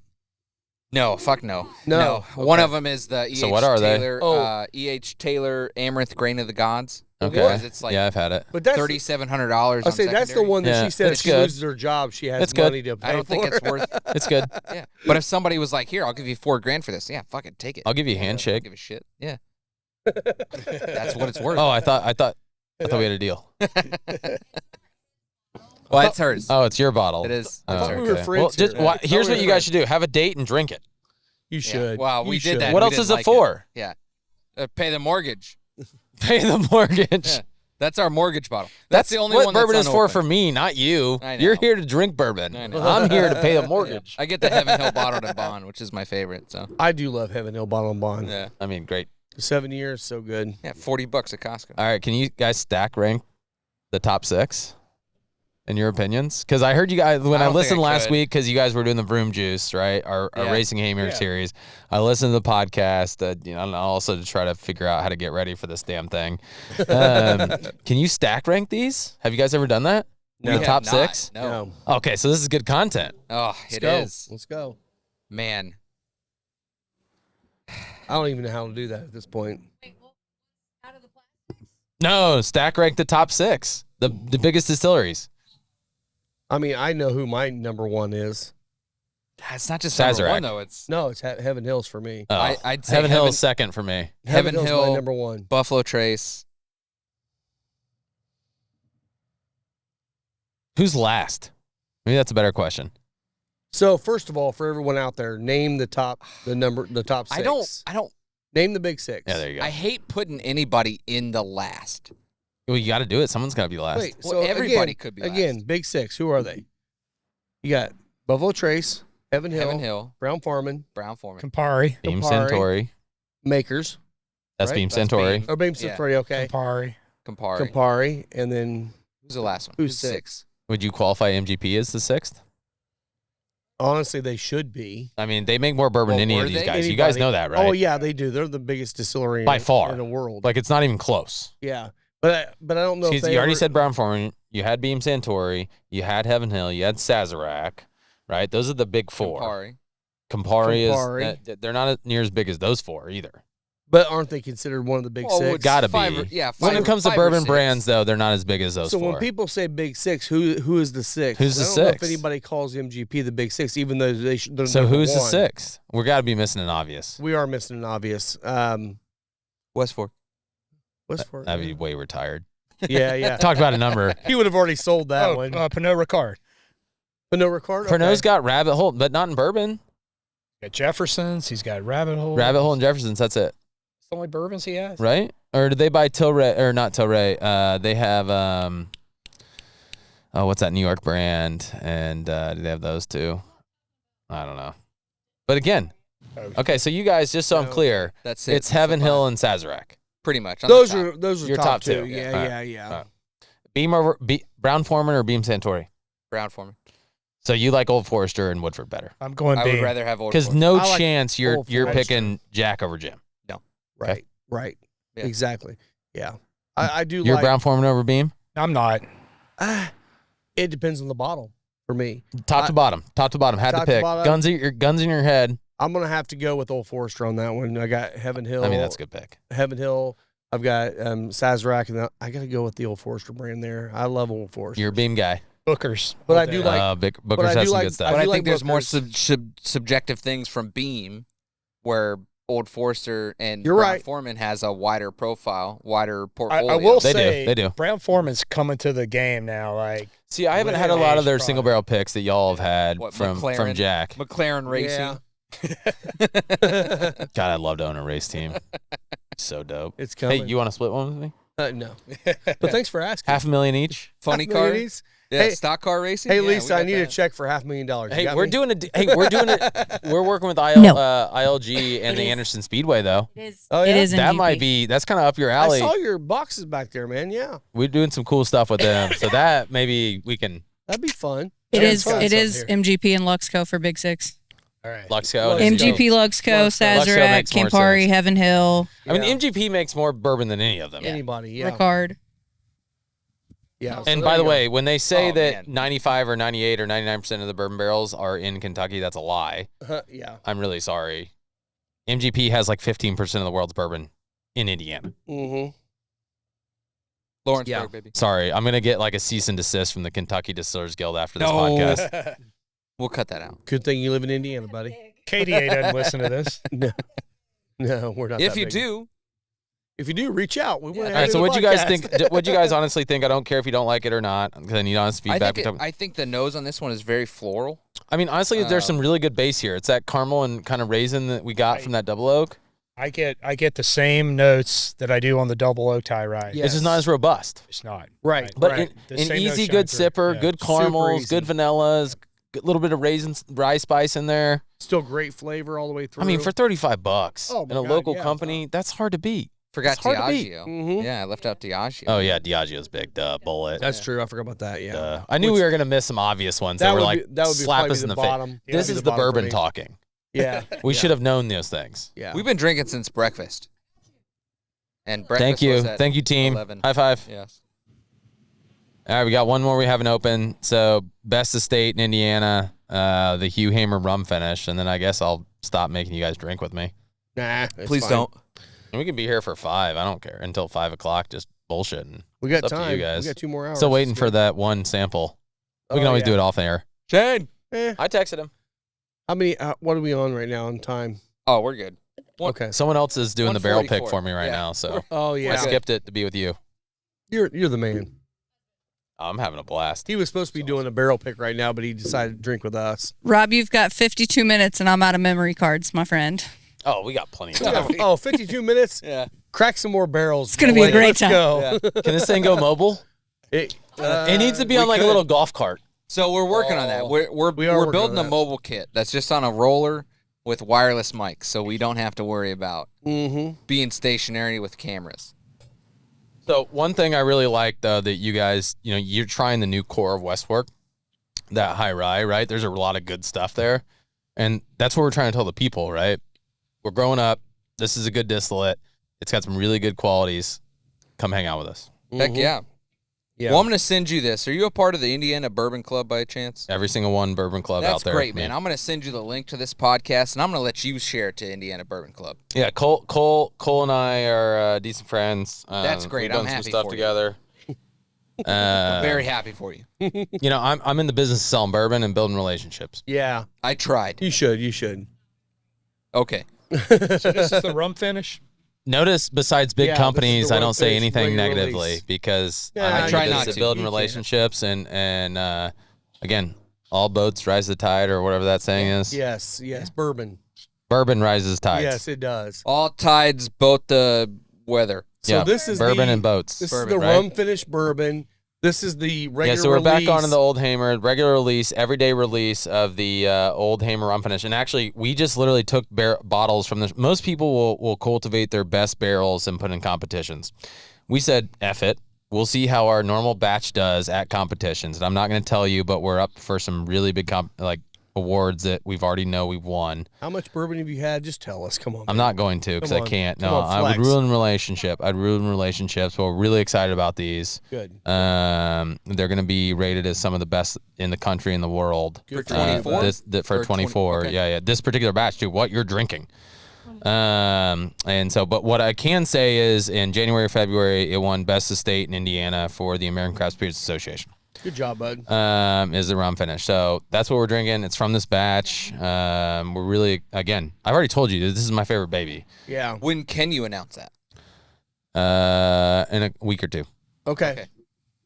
Well, We won't know though if we Check get back the in a few weeks. big award. We've already gotten a big one. We just don't know how big the award's going to be That's after, until in October. So we'll get the okay. initial one I was here gonna say within the next fall. few weeks. Okay. And then we won't know if we got the big one until we go to the West Coast. Well, let's connect. Make sure we're connected on social media so we can blast it out for you too. Absolutely. Yes. No. And We we just will- found out this morning that we won another good award for this one. So it's punching with the big boys. Good deal. Congrats, bud. Yeah, it's It's excellent. fucking good bourbon. It's excellent. It's man. good. So what's the proof on this one? 103 proof. So the 103. everyday, the other White label, everyday yeah. with the Hugh Hamer, the cream label. We only do 2 everyday batches of it. It's a double oak and the rum finish, and the double oak's phenomenal. If you like that caramel everyday vanilla bourbon, Always. a little bit sweet, the double oak's perfect for you. I tried to tell you, seriously blind. I'll give you guys a bottle or 2 when you go. Blind it with people who love Woodford double oak. I can guarantee 6, 7 out of 10 will prefer mine. So more Okay. often than not, because I've done it before. The rum finish, it is a little more polarizing, but I fucking love it. Yeah. I don't even think I'd have to get the Woodford to do that. I think I'd have to agree with you. I would blind that with Voyage, Wild Turkey's The last Wild Turkey? release. Oh wow. Nice. I think it would kick some ass. Yeah. I mean, that's a fucking great bourbon. Well, and I will tell you, I love rum finish. I'm What other rum finishes do you like? dude, I can't. Because I can only name one, and it's way too sweet. Most of them are too Well, sweet. I would say The the Heming. These are just a rye, but Hemingway. It's a the rye, Hemingway the rye, ryes yes. that we picked last September down at the distillery, they're pretty damn good. shout out to Fred. But it's a rye. It's not a bourbon. Yep. And it's my thing is, I've never been a big rum fan, but I've started falling in love with some cask strength rums. Oh, But I some like are the good. flavor of rum within a whiskey. I just from the barrel. I think Well, it's that sweet really spice does viscosity we talked It about. does. It adds an extra element that is so fucking cool. It I will really say does. the worst bottle of bourbon that I have on my shelf that is just I probably should have already poured it down the drain is a rum finish. I mean, it's not this one, obviously. Was that but sweaty sock shit I'm not going to name the distillery, No. but it's just not good. Shane! Shane, everyone. Shane. Did you try it? I'll try it. Thank you, Shane. You always like brown liquid in bottles that are unmarked. This is great, man. Hey, Merry Christmas, by the way. Yeah, Merry Christmas. Yeah. All right, we need to introduce Shane at Yeah. this point. Lisa, pass him the mic. Pass him here. the microphone. All right, Oh, goodness. come on, Shane. You, come Come over over this here. way. Come over here in the camera. It here. might be. introduce It might yourself. be. I don't know. I need to sit with it for a second. All right, this is Shane, everyone. Hi, everyone. Shane, so Shane's the man. Shane joined us how long ago? In October. October. He's basically our warehouse manager. When it comes to moving barrels, helping us with batches, all the bottling, Shane's the man. And his last name means Christmas. So Nice. that's a really cool fun fact. It's the only fun fact I have. I bet you have more than that. Except for you do. I do, You but do most of them are deliver the brown secret. whiskey. He delivers all the bourbon too. yes, So like, yes, that's a great thing. Father Christmas over here. I've touched every bottle that you guys have touched. Nice. Touching me, Touching you. Touching you. reaching out. Reaching out. Bah, bah, bah. Sorry. What a girl wants. Yeah, No. Shout out Janelle. She hated it. I actually don't think this is the product. You know. No, What do you think that is then? Because now you don't know. Bloody Butcher. Oh fuck, we were just talking about Is that the one. one? Not the We the Bloody Butcher Oh. though. We can try it, and we should not bother Shane too much, but All right, we won't. yeah, I don't think it is, but we'll drink it. Thank you. I appreciate you. Want anything else? I mean, if you can find a guaranteed bottle of it, that'd be fantastic. Find a what? A guaranteed bottle of that particular one I texted you about. I'm trying to do a blind with them. I even looked in the safe. There's none in Oh, there there's either. definitely none in the safe. That's 7-8 year different cast strength finishes. You want to try the higher rye? Any good? Yes, it's good. All right. If you say it's good, Shane, bring it out. All right, I'll bring it. How about All this? right, you heard it here first. Dealer's choice, Shane. Yeah, bring you out pick whatever you something. want to bring out of what you think is your favorite and best. I like that. Okay, Oh, I can like handle a lot. that. All right, cool. I love it. Hey, as long as love there's it. no Thank you, amber, Shane. as long as there's no amberana. It's not an Amarana. We don't have one in the building. I'm messing with you. All right, we're gonna try this one. I don't think I need to sit with it for a second. So what I was trying to get you guys to blind was an amber corn. So it's 100% corn recipe. We're doing. We've released a couple barrels out in the wild. Red Barrel Liquors is getting one here soon. It is 100% corn recipe, and a certain percentage is roasted like a coffee bean. Oh, And we're thinking about making it, to be honest, about talking about getting feedback from your consumers and doing research. We're trying to decide if it's going to be part of our core portfolio, because I've told you guys this off air. We can never out Kentucky. But what we can do is out innovate Kentucky at our scale, right? And as long as a bourbon has a time and a place in someone's back bar or someone's occasion, then we can find a place to be successful. Yeah. And we're never going to sell a product we don't like. So, yes, we're going to love it if we do it. And so the amber corn is kind of a mix between like the chocolate malted that you guys tried and the high rye that we tried.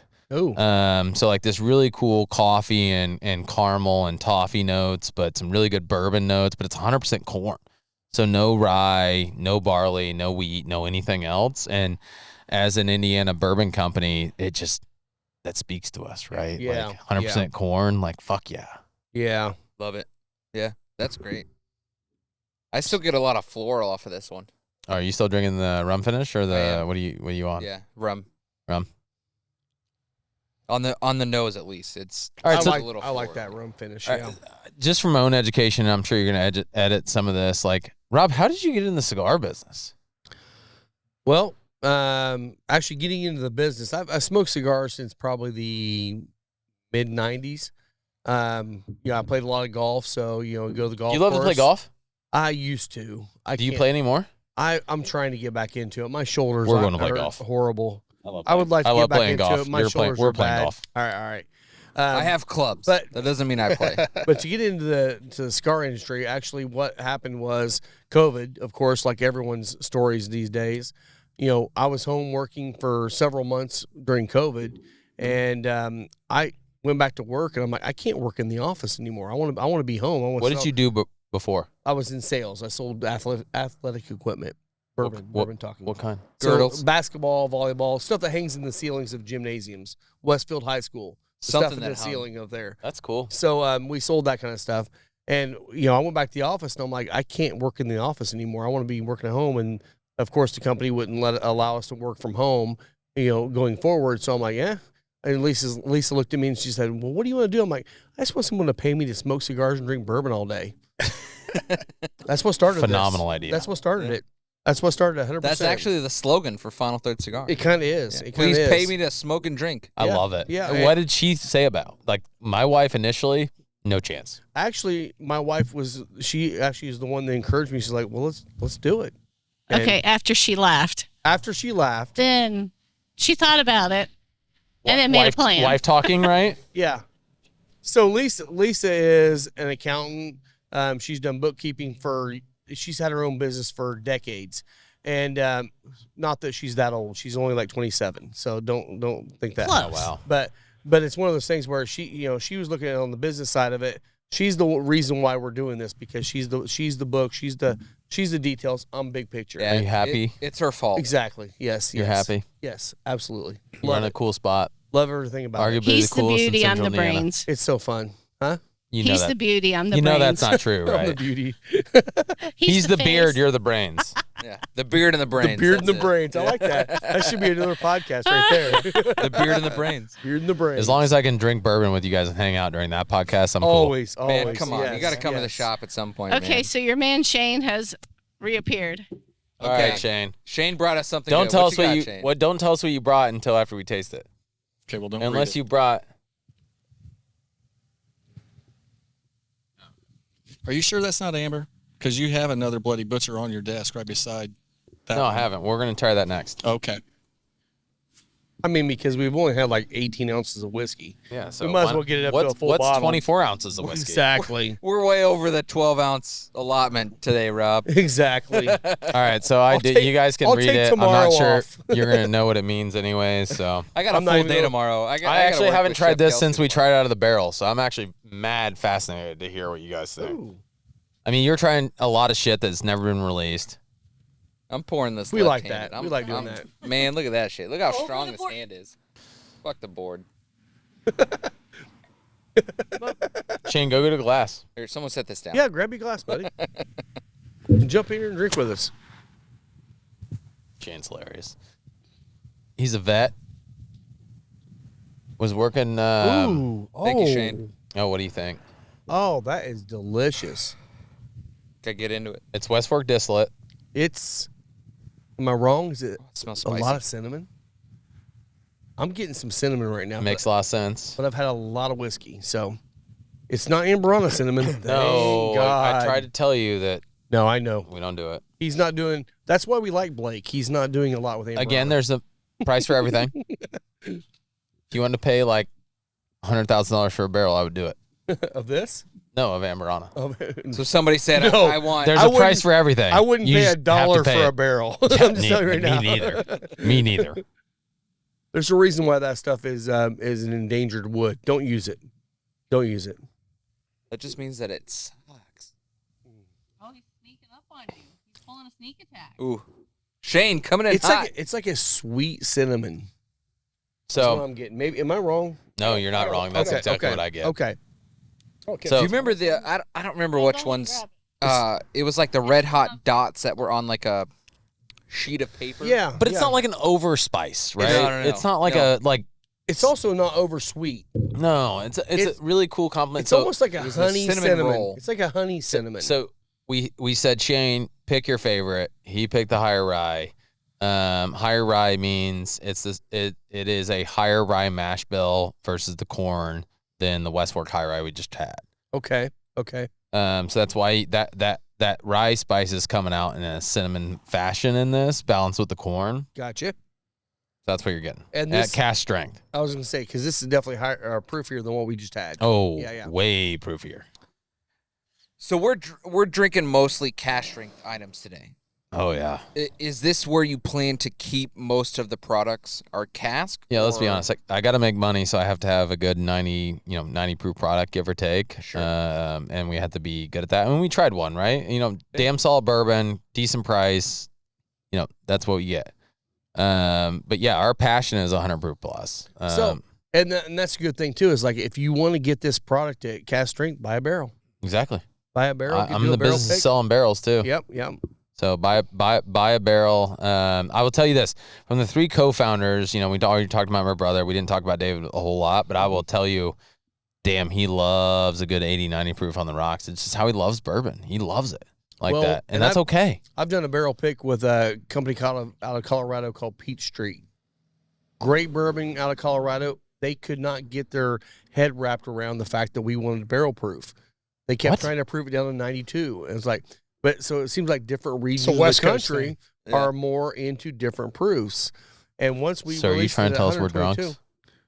I can't think we are. Trying to say the Midwest is, yeah. Yes. Proof pounds. And maybe the South. And South maybe and the the Midwest. What did that one end up coming in at? It was like 122. 122, yeah. Yeah, that's And it was delicious. So we're like, It it's was going to be delicious. 95. And we're like, nope. It came in. At Yeah, the I want to barrel hang and out it on your was- podcast and just throw me whiskey and be like, all right, what's this? What's this? What's this? You What's should come this? and do What's it and this? do a podcast. Okay, with so you, yeah. so we have an episode. I got to be careful with cigars because otherwise my buzz gets too bad, right? Because It's I'm all not good. used to drinking cigars. So I love a good cigar, but I have to be careful when I'm drinking. Well, So- next time I'll make sure we get something. I like a little lighter too. You don't smoke a lot of That's- cigars, so Yeah, you I should don't. have something a little bit milder. Yep. I'll make sure next time I Ladino's got bring a good some. Connecticut. We can That get you one of those. Cameroon would this be was- perfect for him. This one's got a little more rye in the mash bill. This is the higher rye. Yeah, it's the higher rye. bourbon. Oh yeah, okay, so yeah, It's kind of like when someone throws out a very old. little This is spicier. our higher rye. yeah. This mash bill is locked in, dude. You like that one? Yeah. That's delicious. You like Yes, that? Yes. But again, you guys are getting to know the real West Fork. Yeah. So we have an episode that we haven't done yet, and the episode is "Let's Get Trashed."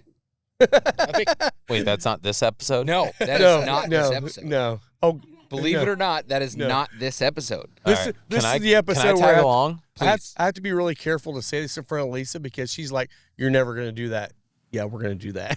Oh, No, we're definitely doing that. I'm in. So, However, I can support that. I don't care if I'm Hey, on it or hey. not. I'm in. That could be our Patreon. yes, Yes, you have to pay for that stuff. yeah, you have to subscribe You to have to see a subscribe shirtless to Now that. we're boy. negotiating. I like Yeah. it. Oh yeah. So, Or- do you know who Bert Kreischer is? No. You don't know? You guys probably know Shane more knows Bert people in. Kreischer. Well, he's a a comedian. He's a comedian. Oh. Well, He's his the guy last that- name means Christmas. Of course he knows. So he's the He guy. knows that- if you're sleeping. He goes on. He He knows goes if on you're stage. awake. He takes his shirt off. He's not a small guy. He's bigger than me, and he takes his shirt off and does comedy. Hilarious dude. He does a cabin series. Super funny. And the cabin series is over the top. I mean, the first episode, he walks out. He's got an IV hooked up, getting ready for the weekend, just to get hydrated. That's his weekend. He's doing Might coffee. need one enemas. tonight. You They're guys doing are- a coffee enemas. They're cooking emu. It's like that's our world right there. I love it. That's what we want. I love it. So, Yeah. So what we're you're gonna do saying that. is we're going to rent a cabin for the weekend. Yes, we Yes. are. We And are. all we're going to do is have cameras and mics on Yep. all the time. Yes. And we're going to get wasted Yes, on we're, bourbon. we're gonna go see the and Alchemist of the smoke Black a Yes. lot of cigars. We're Yeah. going down. We're going to do it down around Allen Bishop. I Talk fucking about love it. old Homestead. We're Southern gonna do that. Indiana. Let's do it. Yep. I'm from Bedford. Yeah, we're gonna Yeah, go you're to right there. Patoka I'm Lake. from We're Southern gonna get Indiana. trashed I mean, they're and- way down there. I was kind of down there. Yeah. Yeah. I got to bring someone else along because if I'm trash, there's no way I'm I recording. think we that need to shit. get T-shirts made up that says "What happens in the Black Forest stays in the Black Forest." Well, you won't be able to read Scott's because his shirt's going to be open. So. Yeah, Scott's. He just has to get body paint. 'Cause Yes. he's not gonna wear a shirt. He won't need body paint by then. He'll be like He'll be black. 10 shades of brown. Yes, yes. What do you think of this one, Will? I think Oh. I love it. I love it. I think it's great. It's one of my favorite things we've tasted today. I like that all the high rye mash bill. They all I mean, have that a, bread's baking spice is cool. yeah, they have a great common base note that is consistent throughout all the ones we've tasted, whether they've been finished or not. They're double oaked or not. And I love that. I love that. I pull in the mid palate this like fruit note that comes out to me. That's really It's a lot of baking spice, rice spice, and then all of a sudden you get like something sweet in there a little Yeah. bit too every now and then. And you're like, ooh, I kind of like that. It's like a sweet bread, Yeah. almost like a cinnamon roll kind of bread. And again, that is West Fork right there. Have you ever had a pumpernickel rye? Yes. I've had a pumpernickel beer. Oh, I haven't had that, but I'm thinking like a heavy seeded rye bread with pumpernickel in it. That's what this reminds me of. So Shane, as long this as is it's your on the favorite. palate. Okay, this is one of Shane's favorites, and you're not wrong. This is so good. Oh, thanks, man. It's great. Shane's the man. Yes. Shane is the man. So what else we got going here, guys? Oh, Man, we I got think really quiet after I think the we bourbon. did it. All right, we we got did one it. more, and then I think we did it. All right. Let's get one more. 2 or 3 hours later, no one's gonna listen to this entire fucking podcast. No. But we can cut it up, right? Oh, I post the whole thing, but Jen- We're gonna Jen try has this. something here. Shane thinks it's amber corn. I smelled it. I'm unsure, so I gotta actually from the smell peanut it. gallery. This is your 32-minute warning.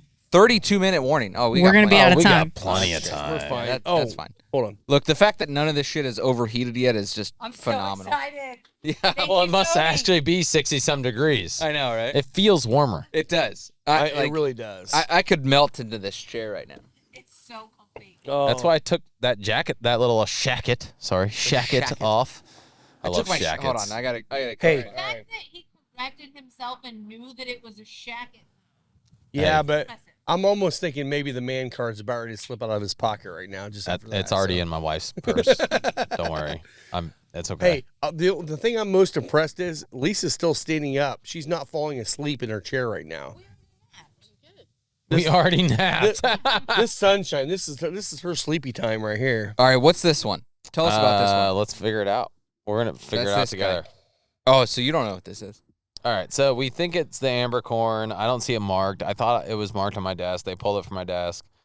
Literally my desk upstairs that I work from.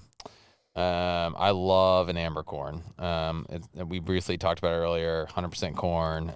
There's a certain amount roasted like a coffee bean. I'm really excited about this mash bill. I think it would be really cool. Let me see if I actually think of it. Where'd you say there's a barrel at now? Ooh. Somewhere in. You said Red Barrel or?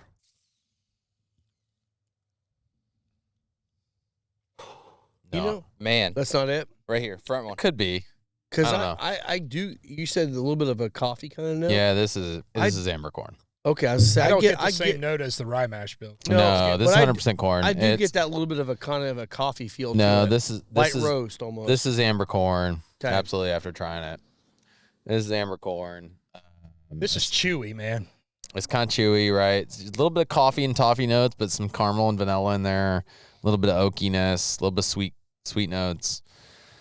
I like this mash bill a lot. It's only in a 30-gallon right now. You're trying between 2 and 3 years, so it's not what it can be in the future, right? We're just getting what do we think at this age kind of thing. So I know you've done a lot of barrel picks with local shops and different places. And I don't want you to pick your favorite, but what are a couple of them that you're like, this was something super special, someone picked it, that people can go out and actually get right now, whether it be by the pour at a bar or a bottle at a store? You know, let's go I know with they're all special. Sobro first, just because they always have a barrel pick. They always have multiple different. I think they sell some apple brandy, some cab finish left. Like they got some shit that doesn't exist. Gotcha. But you know, Total Wine has some good stuff. Kroger picked a phenomenal rum finish. We had some barrel pick captains from Kroger that came in. Phenomenal rum finish. Meyer's done some picks with you Oh, too. Meyer's done a phenomenal Yeah, job yeah. picking barrels. They have a jerkum, a plum jerkum, which is like a kind of like a plum brandy. It's European style. Ooh. And they got cases left on their shelves. They do a great job in what they do. Crown always has some kind of cool stuff on their shelf from us. And you know, one thing we do well, I'll love to hear your opinion on this. You call me a liar if you want to. One thing I think we do well is we don't let so many barrels in every geographical region, if it's a single barrel pick, go out. And if you notice, I just mentioned multiple retailers, and every one of them had something different. Mm-hmm. And so that's one thing that we try to do around Central Indiana, because we also have a retailer of ourselves here, right? And we don't want us to compete with those retailers, so we have something different here as well. Yeah. So you can find some really cool barrel picks. Hopefully one at Final Third soon. Yeah, too. yeah. So here's my Absolutely. issue with Sobro. Yes. Right. Oh wow. So- I'm thick as thieves with Lou and Chris. So be careful. We gotta get those boys It has on. nothing to do with them. It has everything to do with the parking lot and the asshole that backed up into me. Oh, okay. All right. Fuck 4 that years guy. ago. Fuck Yeah. that guy. Yeah, fuck. I chased that motherfucker down. This guy. He looked like fucking Jay and Silent Bob. This motherfucker wearing a trench coat backs up into me in some piece of shit Silverado with a fucking trailer hitch on it. Backs up into my Jetta. We're sitting there like, we didn't even buy anything that day. Did we? Never heard of Sobro. Never been to Sobro? We didn't live here yet. She was on contract, so she was in an apartment downtown Indy on 16th and Central. And oh fuck, you guys were close to our downtown distillery. Oh yeah. She was here first. I love her. Yeah, she was here first. She seems like a great lady. Yeah, Jury's still out on you. she's good. Yeah, me, fuck me, right? She was on 16th and Central. We went to Sobro one day, pulled in the parking lot. We went in. They were doing a lottery. Now I was trying to find out like how I get entered into the lottery. You just buy single barrel picks, they'll put you in the lottery. Yeah. So that's what they told me. I went in there. I was like, okay, cool. Bought a bottle, left. Sitting in the parking lot, we're trying to figure out. I think we might have been going to either Tracks in Noblesville. So we were headed up to Noblesville. So we're trying to figure out where we were going. We're sitting there mapping on Google Maps or Apple Maps or whatever. And all the while I'm mapping this stuff, this dickbag, Jay and Silent Bob, backs up to me. Jay and Silent Bob. In his Give piece my of shit, 350. in his fucking 350. Backs up into me. And we're just sitting there, we're looking at the map, and all of a sudden it's like, oh. All right, again, not Sobro's fault. It's not Sobro's fault. Nope. No. It was the parking lot's fault. Yeah. Yeah, I mean, everyone hates parking lots, especially when they've been drinking. Yeah. I chased that asshole. Like, I don't blame ran you. down the street. I don't blame you. And then I ran back to the car. And then I Jeff Gordon the fuck out Good of for you. whatever road is attached to that. And I found him. I chased him down. And Let me I was guess, like, hey, nothing man. ever happened. No, I found him. I followed him to his house. And I was like, hey, man, I need your license. And he was like, fuck off? No. He handed me his license. And I took a picture of it. He was like, what do you need my license for? I was like, you hit my asshole. car? Yeah. Yeah, I need you your hit license me. for that and your He insurance was like, card. no, give me that. And he ran away, and I called the cops. The cops showed up, and they were like, yeah, we can't do anything. Yeah. Jesus, that sucks, man. Yeah. I'm really sorry. Half the I'll give you a hug after this. Okay. Yeah. I just can't hug you from here. I will It's worth say it. half the parking lots in Indiana are They're all the no same. fault, Yeah. except for the one that Lisa got hit in, and she won because the lady backed right into her. So good for Lisa. She actually Let's won just that not battle. back into people. Yeah. Maybe don't do that. If you back into somebody, fucking own that. Come shit. on. Also, dude, it Come doesn't on. really cost that much money. That's why you have insurance, right? Yeah, Do the right come on, thing. do it. It's going to happen. So Silent Bob doesn't have insurance. Are you so kidding? where is Sobro? I've not been there. Sobro is at in between 52nd and College and Keystone, basically. Okay. You never been to Sobro? I haven't. Oh man, Yeah, I couldn't All right, tell you well, because we I don't drove by venture. it the other day, and I was like, that's there. Sobro. Do a podcast there. He's got a great room in the back. Chris, his son, Lou's son, does a great job with wine too. Oh man, they do a great job. I mean, Red Barrel. I mean, you guys know the places that do awesome barrel picks, right? Who are really local. And don't get me wrong, I love doing business with Big Red. I love Red I Barrel. love all of them, right? Oh, yeah. Love all of them. Love all of them. They're Love buying your selling whiskey. bourbon. Yep. And you know, some of them just I have more personal relationship than others, and that's okay. Mm-hmm. I also love to play golf, and they love to play golf, so that makes it easier. Yeah, Nice, Red Barrel's nice, nice. man. We've got a couple new riff Red Barrel picks that are really fucking good. So this Amber Corn So that I've good. been, talking So about a little good. bit behind the scenes, he's got a single barrel come in at Red Barrel, and he's had some very, very few. We've let very few weeded single barrel picks go out. He's got another one coming with that, and another Old Hamer barrel pick coming. So Alex and his parents and what they do is they've been incredible to us. Nice. That's awesome, man. Yeah, I mean it's all about support and getting us out there, and like that's what we're kind of trying to do is Build community. build community. Yep, Like, I feel like the last couple episodes we've kind of been teasing towards that is, we talked a little bit about the fire at Heaven Hill about a month ago, and you throw a rock and you hit a beam, and Yeah. like everybody's gonna help somebody. I feel like there's a new generation of that, and it's not beam. Yeah, know? I'll tell you, Yeah, at least in yeah. Indiana, like, there's a group of us who have decided that, like, we were really scared early on. Really, really scared. And are we going to make it? Are we not going to make it? And now we've gotten past the point of if we're going to make it. and now we are going to make it. And what is it going to be? Yeah. And we've been a lot more helpful behind the scenes. And I think you'll see a lot of those things come to fruition over the next couple of years. Like I'm the vice president of the Indiana Distillers Guild. Good. We talked about Alan Bishop. I nominated him for the education share. I mean, Starlight, Hotel Tango, Cardinal, Hard Truth, Jeff McCabe, he's our president. Like, we're really working together to really help our industry and to push our industry forward. Mm-hmm. And I think that'll be beneficial for guys like you, right? Who love to sell bourbon, bring the community together. Like, I don't care if you're selling Kentucky, Tennessee, Ohio, Texas, whatever, right? Yeah. But the more we work together and push the industry forward and make more flexibility for us to create great bourbon and spirits in general, the better. Yeah. And so we got a great group of people who are really, really pushing for that. Yeah, most of our shit is satirical anyway. So, like, we might talk shit about a brand, but we're not doing it to rake you through the coals, Like, if we're bringing something up, it's because we know that a brand can do better than what they're doing. And we want to highlight that. And we talked about this earlier. None of us four who are on this right now may like it, and someone may. Yeah. And that's okay. Yep, exactly. That is okay. Yeah. Look, if my bourbon becomes the best bourbon to pour with Coca-Cola besides Jack Daniels, that's fucking cool. Mm-hmm. Yeah. I don't think that's what it's going to be, but that's pretty fucking cool, right? It is cool, yeah. It's okay. All right, there's a time and a place for everybody, and as long as I'm making decent bourbon, that there's a time and a place for you. That's what I'm here to do. Yeah. Well, and with community, we actually were up for best cigar bar in the Midwest. I heard that's badass, and we won it. And we were not the biggest. We didn't spend the most money. We were not the most beautiful, but I feel like the reason why we won it.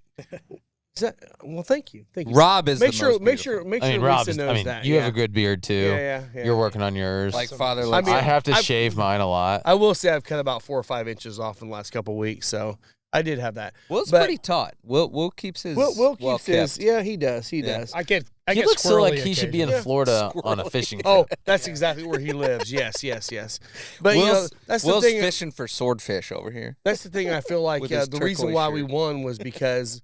Our place is about community and love for people and just bringing people together to have a great experience and build friendships. And that's what I love seeing. That's what bourbon is about. And that's what cigars should probably be about, it's too. Both. It's both. And I think that's what the ones that are winning. So you won because your mom and dad. These are not our parents. Yeah, but we get mistaken for their children everywhere we go. Because everybody hugs everybody. Everybody knows everybody. You walk in the door and it's, hey, how are you? Have you been here? Okay, cool. Let me show you around.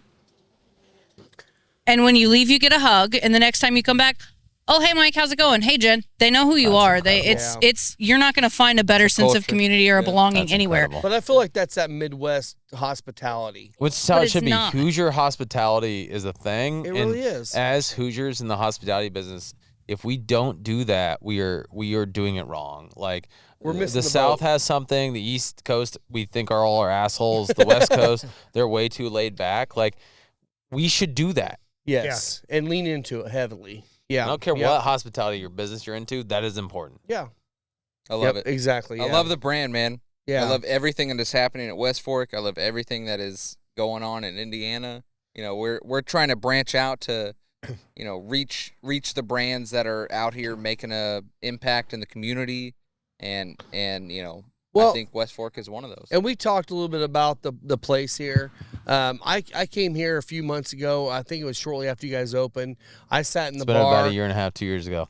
Okay, maybe it wasn't quite just open, but whatever. I ate here. It was last Saturday. Had a meal. Sat here with my computer. The food's delicious in the restaurant. It's a casual, comfortable environment. There's outdoor space. There's indoor space. You can open up the doors on the bar area, and it feels like you're outdoors. It's a very cool place to come out and just hang out, and I love it. I'm assuming you're cigar friendly on the patios at least. On the patios, you got plenty of places 8 feet away from the building. Yeah, I know. I didn't measure. That's fire code. It's fire code. It's all law. It's laws. Yeah, I get it. I get that. I didn't measure. Now that doesn't mean there might be a cigar bar. I mean, we're in going to the be future. We are put so the upstairs version of the bar up here. We're going to be putting a cigar lounge in here, right? I will tell you, there's a brewery who reached out to me today to be part of the West Fork district, and I think an upstairs cigar lounge makes a lot of sense, and we would love that. The final third, so, TOO. 100%, 100%. The final second. But no, third. I appreciate that so much. third. I really, really do. From the bottom of my heart, we've risked a lot on this business. Yeah, a lot. Yeah. I mean, you didn't do it wrong. I mean, you actually started out with a smaller distillery in downtown Indianapolis, got started, and then you went all in. You built this beautiful property here, and you're not done. No, we're not. You have more close property to done. coming.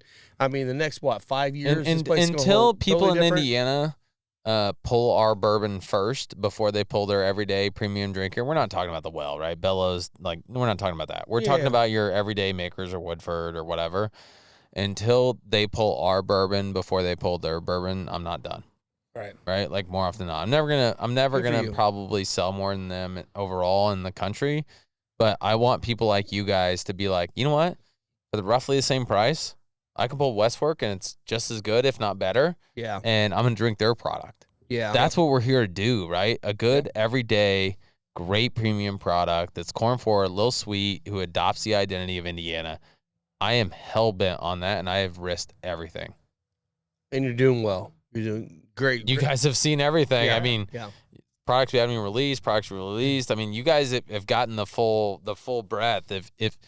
If you don't find some bourbon today that you liked, I'm unsure you actually like bourbon.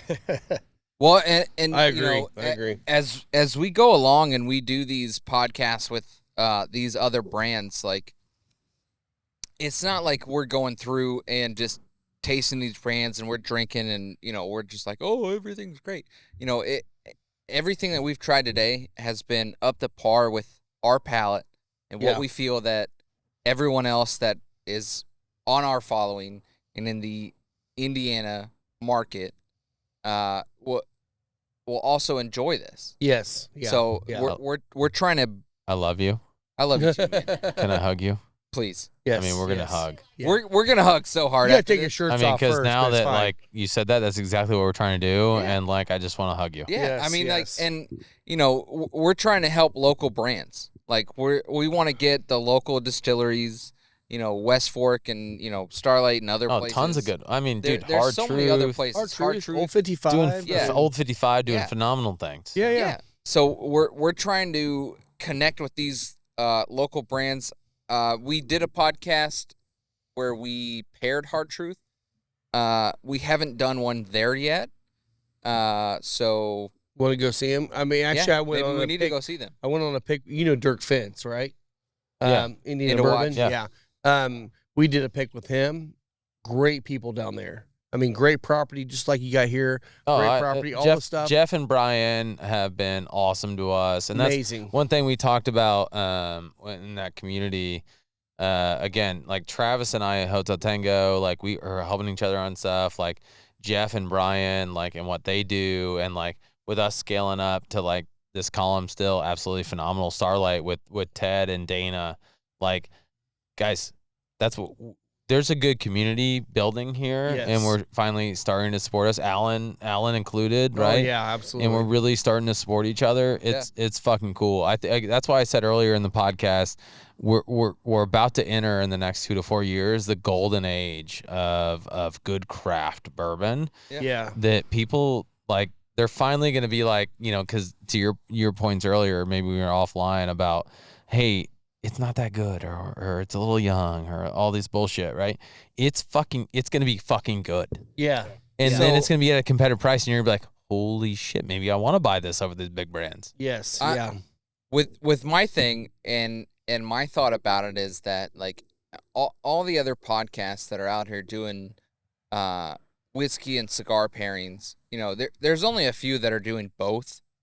We're probably Very one few. of the few that Very are in the few. top, you know, 5 at least, doing cigar and whiskey pairings. But with the other ones, like, most of them are going after the big 6, right? So Yeah. they're reaching after the big brands because they're going to get brand recognition. They're going to get, you tag the, Heaven Hill or whatever. We're working on a sponsorship with Heaven Hill. But wait, you guys are at Final Third? We are. Yeah. Yeah. Can I see that before you sign it? Well, I mean, if you want to be a sponsor, you can be a sponsor too. No, seriously. Yeah. We'll talk offline. We'll talk about it. I don't want them to cut me out. Oh, Let's no. have a serious no. conversation. There won't be a We're not cutout. gonna cut you out. No. I might want that. We all right, all only right. and I bring this up because there's other podcasts and other people that are they're using the platform that they have with their following to exploit the brand following. Yeah. For ill intent. Well, and I think one of the things you're saying as well is there's a lot of cigar and whiskey podcasts out there that are sitting down because a monkey can start a podcast. Anybody can start I don't a know podcast. about that. No, That's the fastest growing platform. I've right seen now. some podcasts out there that monkeys could do better, but I will say, everybody. I thought I was going to be the most controversial. Nah, everybody can start one, but what I find is you have the cigar guys that are into cigars that will, they're just grabbing a regular bottle of Makers or whatever, and they're doing their pairings. Nothing wrong with that. The one thing we're trying to do differently is we're trying to actually show the education side of whiskey and cigars and actually do them both well. I don't see any others out there doing it as well as us. Yeah, I think a really lot of feel them, so. it's, I don't know, clout's a weird word, but I think a lot of that is, it's clout, and they're trying to build that off of, brand scarcity. Yeah, and we're not trying to do that. We're trying to help grow the brands. That, Well, it's better for you, right? I mean, Yeah. and more people hear about you, more people that learn about my brand, more people that come in there and drink my brand at your bar. I mean, it's better for everybody. exactly. Yeah, we give a shit less if it helps us. Yeah. We want to help the community. Yep. With the I don't know what it is. I guess docu-series with Heaven Hill. Yeah. They've got that backing behind them, and they want that shit to explode, and that's fine because but everybody knows that story with the fires at Heaven Hill. Yeah. But everybody now is exploiting that to their benefit.